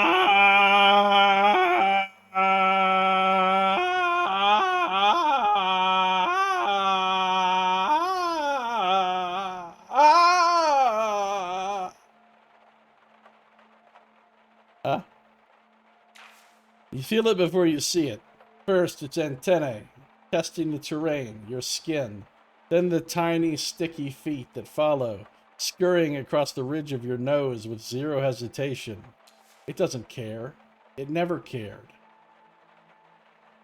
Across your cheek now, a brief pause, like it's surveying the land, taking in the rugged geography of your suffering. I'll die if it doesn't leave! It would be a double salvation, both from time loop and this ugly thing.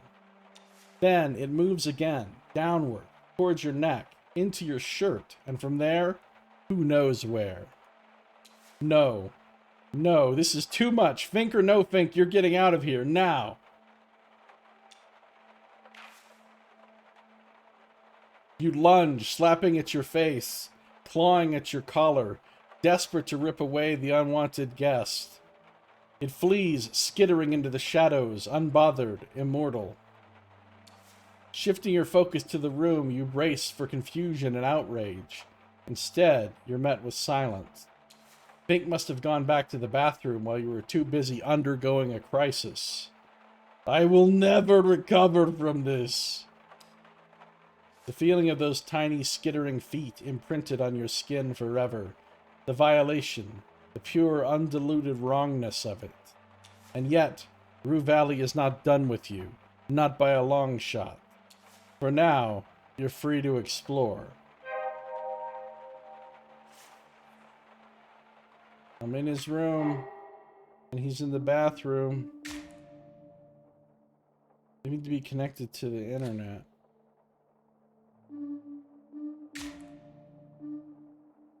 She's waiting for Frank at the motel. You need to search his room as quietly as possible.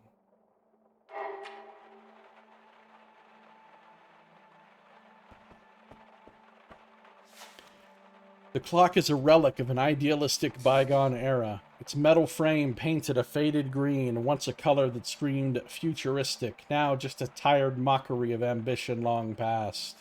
Despite the years, it carries a subtle, well-preserved luster, as if it's been maintained with the kind of care reserved for cherished possessions.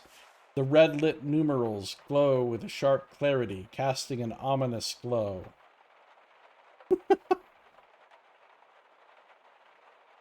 Reckless!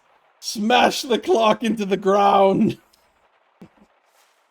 Though your grudge against the clock is well earned, a quieter approach might be wiser, unless you want the doctor to catch you with your pants down, or vice versa. Pull out the batteries. If only all of life's problems were this easy to unplug. Examine the clock. Its metal frame feels heftier than expected, but after a few moments of fiddling, you spot an engraving etched into the bottom. Gideon Fink, congratulations on taking yet another leap of faith. Wishing you success, growth, and just the right amount of chaos. GCU faculty members. Another leap of faith? When was the first? The doctor doesn't strike you as the leaping type. You, on the other hand, built for the drop. Ledge, stool, take your pick. Turn it off. Besides the buttons for setting the time, you can't find the obvious on-off switch, but a quick yank on the batteries might do the trick. Fill out the batteries. Just leave the clock be. The shoes. So in other words, that clock really ticks him off? Nice, Knox. That's what I'm talking about. Dr. Fink's shoes lie neatly beside the couch, placed with deliberate care. Try walking in his shoes. Hopefully you mean metaphorically. No need to stick your foot where it doesn't belong. No, I really want to try them on. Well, he did try to waddle through the swamp of your emotional wreckage. Guess it's only fair you return the favor. Comfortable, cushioned, supportive, flexible, durable. Qualities that seem all too foreign to you. But they're a perfect fit! And you still need a little time to grow into them. Examine the shoes. Seasoned brogues still cling to their shine. Though not a cobbler, the doctor clearly knows how to treat his shoes right. As well as his feet, apparently. A closer inspection reveals orthotic pain relief acupressure insoles, subtly hinting at a life of careful steps. That explains the tiptoeing around actual solutions. Guess even the good doctor isn't immune to a little well-placed cushioning, physically or otherwise. Tie the shoelaces together just for fun. Yet another pointless loop, spiraling with no punchline in sight. Although coming up with a prank at this point might actually be a sign of progress. Let the shoes rest.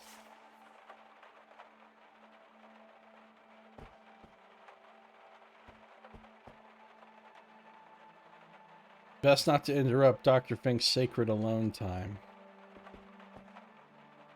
Alright, finally the desk. Fink's table is sparse, almost surgical in its tidiness. A laptop, a lamp, a half-empty glass of water. Standard fare. But then there's the folder. The front of it has a Coral Destiny logo. It's been sitting there all this time, unnoticed, unacknowledged. That's the same type of folder as in Frank's room! Dread slowly coils around your stomach. Another report? You hope not. Open the folder and check its contents. The rain just stopped. Inside, a collection of handwritten pages bound with a plastic spiral, giving the whole thing the look of a manuscript. Bullet points scatter across many pages, raw thoughts still in the scaffolding stage. Some sections are struck through, others lined with margin notes, corrections, reconsiderations. The front page is a battlefield of rejected titles, each one violently crossed out. There is only one left standing. Title goes here. The only title that makes sense is a name. My name. But it's not here. Not even crossed out. Right, that would be logical. Name his work after the person he just met. Completely rational. The only way to know what this is, or try to figure it out at least, is to read it. Skim through to see what it's about. It reads like a book, a fractured, unfinished book, divided into 3 sections, some fully fleshed out, others skeletal, mere descriptions waiting to be filled in. From what you can piece together, the parts are an introduction, the Coral Destiny years, and everything that came after. The dates in the margins mark its timeline, a year's worth of work, maybe more. Oh no! He's trying to write a book about his life. Alright, let's check out the introduction. It's mostly about Fink's life before Rue Valley, before Coral Destiny. A collection of bullet points, fragments, placeholders for a story yet to be written. And there's a lot. PhD, a slew of published papers, some solo, some in collaboration, a private practice co-founded with his wife, also a colleague, a successful career in mental health. This is just showing off. I've lost all respect for him. It's a list of accomplishments. Nothing more, nothing less. He also mentions that when he and his wife decided to divorce, he left her the entire practice and took a job at Coral Destiny. Oh, that's tasty. What else? The personal detail intrigues you the most. Admit it. He also notes his specialization, working with people in high-risk professions, firefighters, test pilots, those who stare death in the face for a paycheck. Which, naturally, explains how he ended up at Coral Destiny. That's all there is in this section. Let's see what else is here. Read the Coral Destiny years.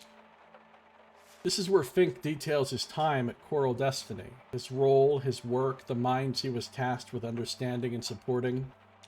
He writes about working with astronauts and future colonists, preparing them mentally for the vast unknown, the crushing isolation of space, the brutal indifference of another planet.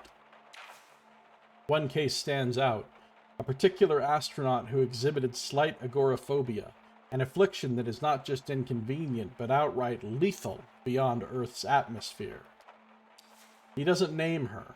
Instead, he gives her a pseudonym, Rena Juth.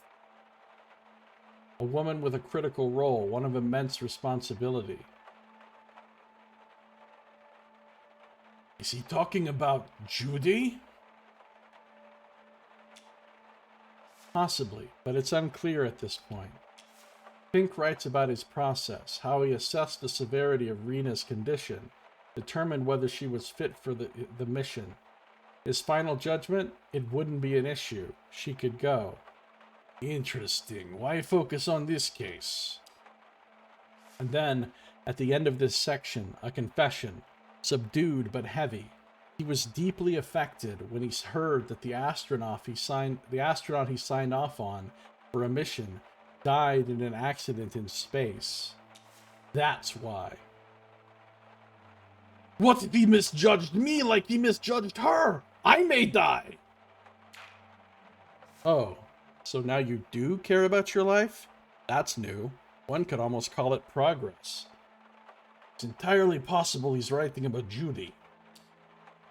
The details are sketchy, but if Rena Juth is Judy, then this accident, this death, just became a whole lot more complicated. This section is over. One more and that's it. Examine the section about post-Coral Destiny.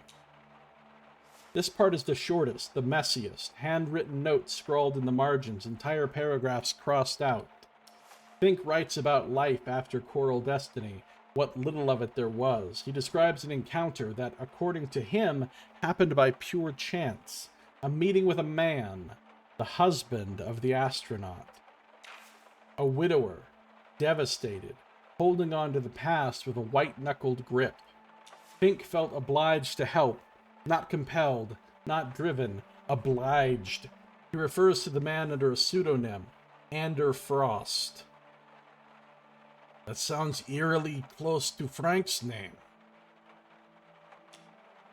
Still, you can't be certain. He writes about Anders' refusal to accept reality and move on. How Fink chose not to confront him directly, not to antagonize him. Instead, he focused on stabilizing him, getting him back on his feet, back to some semblance of a normal life. And it seemed to work, at least for some time. And then the last session, the husband arrived with a story. Not a breakthrough, not a realization, a story. His wife was alive. That's a twist! No one saw coming, least of all Fink. Fink expressed his concern, of course. He wrote about how fragile the situation was, how the work they had done together was beginning to unravel at an alarming speed. But then, the husband vanished, stopped answering calls, and avoided Fink entirely. Here it is. Written. His confessional failure as a professional. Here it is, written. His confessional failure as a professional. A small, ugly part of you likes this. A smug victory curling in your gut. You're not sure what you've won exactly, but who cares? That's pretty much it. The manuscript in its raw, unpolished form. A mess of half-finished thoughts and incomplete truths. Clearly, still in its early stages. As you close the manuscript, something slips free. A pale envelope, dislodged from between the pages. Must have been tucked inside, only to shift loose as you turn to the pages. Take it. It feels light in your hand. Inspect it. Plain white, unremarkable. On the back, written in neat handwriting, are the words, "For Judy." Oh, come on now. It's too obvious. Rena Juth's actual name is Judy. The man has to do a better job of hiding his secrets. From people going through his personal belongings after breaking into his private accommodation. That's me. Open the envelope. Inside there is a letter on a single page, written by hand. The date is 8/3/2026. Read it. Dear Judy, in your absence, this letter is the only way I can speak to you. I've recommended this method of communication to many of my clients as a way to cope with their loss. The irony of now finding myself writing one of these letters isn't lost upon me. A reminder of how life circles back in ways we never expect. More like throwing crap in our faces. How do you say goodbye to someone who trusted you with their deepest thoughts, fears, and dreams? How do you find closure when life ends so suddenly, so unfairly? It's funny in a way, and sad. No school teaches you something like this, something truly worth knowing. When I heard about the accident, I was hit with a wave of emotions I wasn't prepared for. Shock, sadness, anger. All your courage, resilience, and determination to face life's challenges, gone in an instant. So gone. But above all, there was a sense of loss. The thought that we would never meet again, never exchange another word. Every conversation might be the last. Terrifying part isn't the goodbye. It's not knowing when it happens. A conversation left hanging in time, never to be finished. I can't stop thinking about the last time we spoke. The look on your face when I approved you for the mission, it was radiant. You had worked so hard for that dream, and I felt proud to be part of it, even if all I did was sign a piece of paper. That signature, though, has since become a source of doubt for me. Fink doubting himself? This is new. Let me be clear. Not for 1 second did I think you were responsible for what happened. No, this is just me dealing with the guilt. Wondering if there was more I could have done or said. Would it change anything? Save the expedition? Save you? Of course, I don't have the answers, and I never will. But the questions linger. It's easy to spill your guilt onto paper. It's never easy. You know it. Still, I believe in second chances. Or a third. Or however many it takes. I met Frank at the motel and saw how devastated he was. So, I offered my help. Some of my colleagues might call it a conflict of interest. But deep down, I knew it was the right thing to do. We honor the dead by fighting for the living. I wanted to honor your memory by helping Frank find his footing again. Well, how'd that work out? Not great. Frank's crazy. If you're wondering how his therapy is going, it's been rocky. He's a tough one. In that way, he reminds me of you. Progress is slow, but it's there. He loves you. Utterly. Fiercely. But you must have known that. Frank is starting to seem like some kind of hero to me. Yeah, you have to respect that kind of dedication, that tunnel vision. Nothing but pure, undiluted love can drive a man like that. And, strangely, helping him is helping me, too. I plan to go back to therapy. This time to help the ones who need it the most. And write a book, too. We're both putting one foot in front of the other. Baby steps, as they say. The next paragraph begins with "I hope," but the words are crossed out, as if mid-sentence he changed his mind. I want to believe that you found your place among the stars. You always said that even though we're not built for space exploration, we belong there. Someone has to fill all that vacuum, Dr. Fink, you said.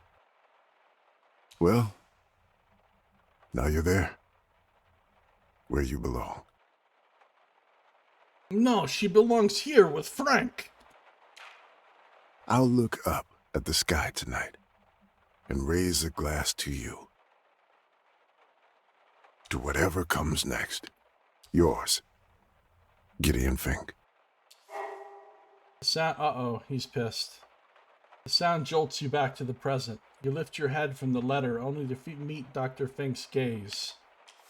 It's then that you realize the sound you've been hearing is the toilet flushing. Dr. Fink's belt is unbuckled and his shirt is untucked. So, you were the one making all that noise earlier.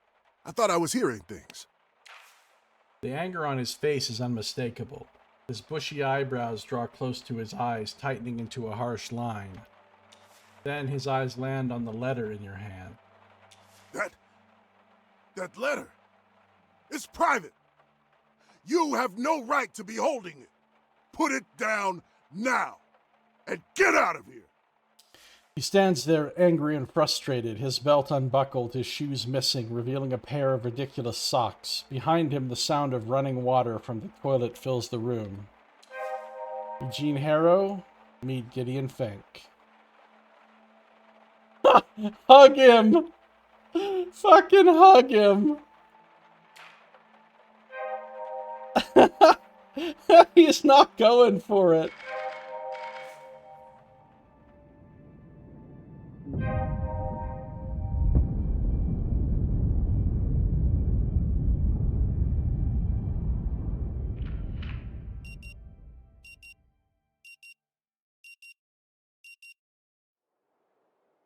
Well, shit. Still with me, Mr. Harrow? Yes, and I have a question. I can't ask him about anything from all that shit I just learned? All right then. That's it for today.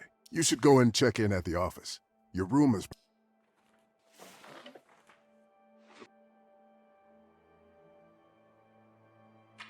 Doot, doot, doot, doot, doot.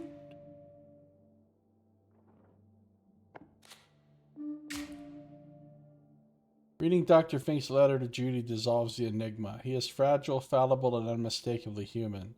Strangely, the thought brings a warm smile to your face. It's another one that's done.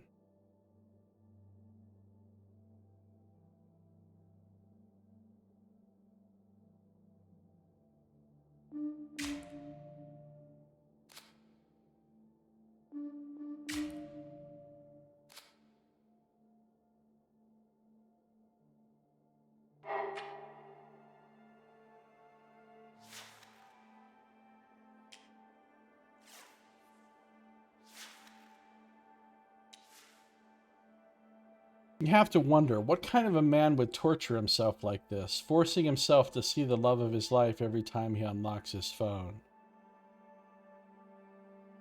One who knew eternal love. Always a hopeless romantic. Okay, let's not go through his phone right here.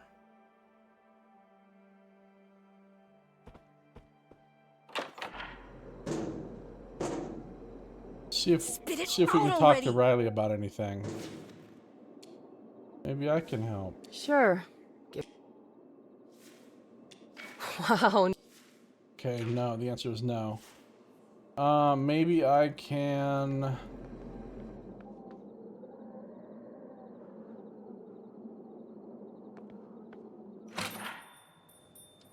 Hi, yes, my problem... Again, I understand. Oh, hello, Mr. Harrow. How are you? Are you ready to check in?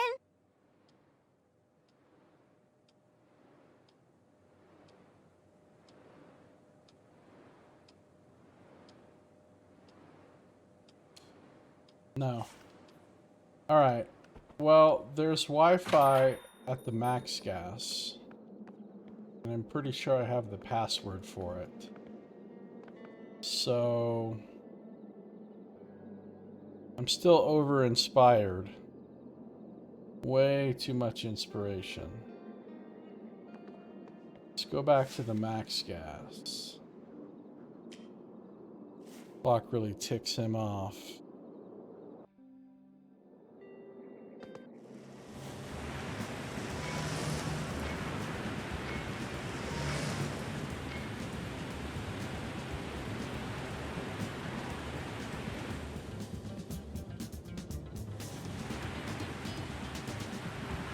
It's a very scary clock. He would shut it down, but he's too intimidated.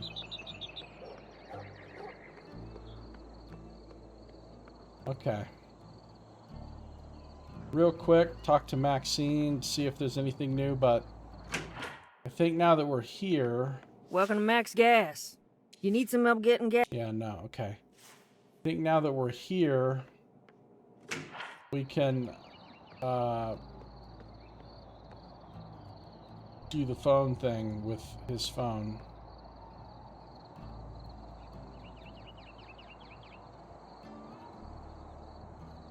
But I think that's going to be in our next episode.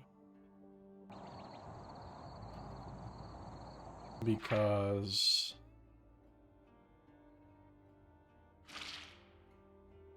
that's going to do it for this one. So thank you for watching. This has been Josiah Plays Rue Valley.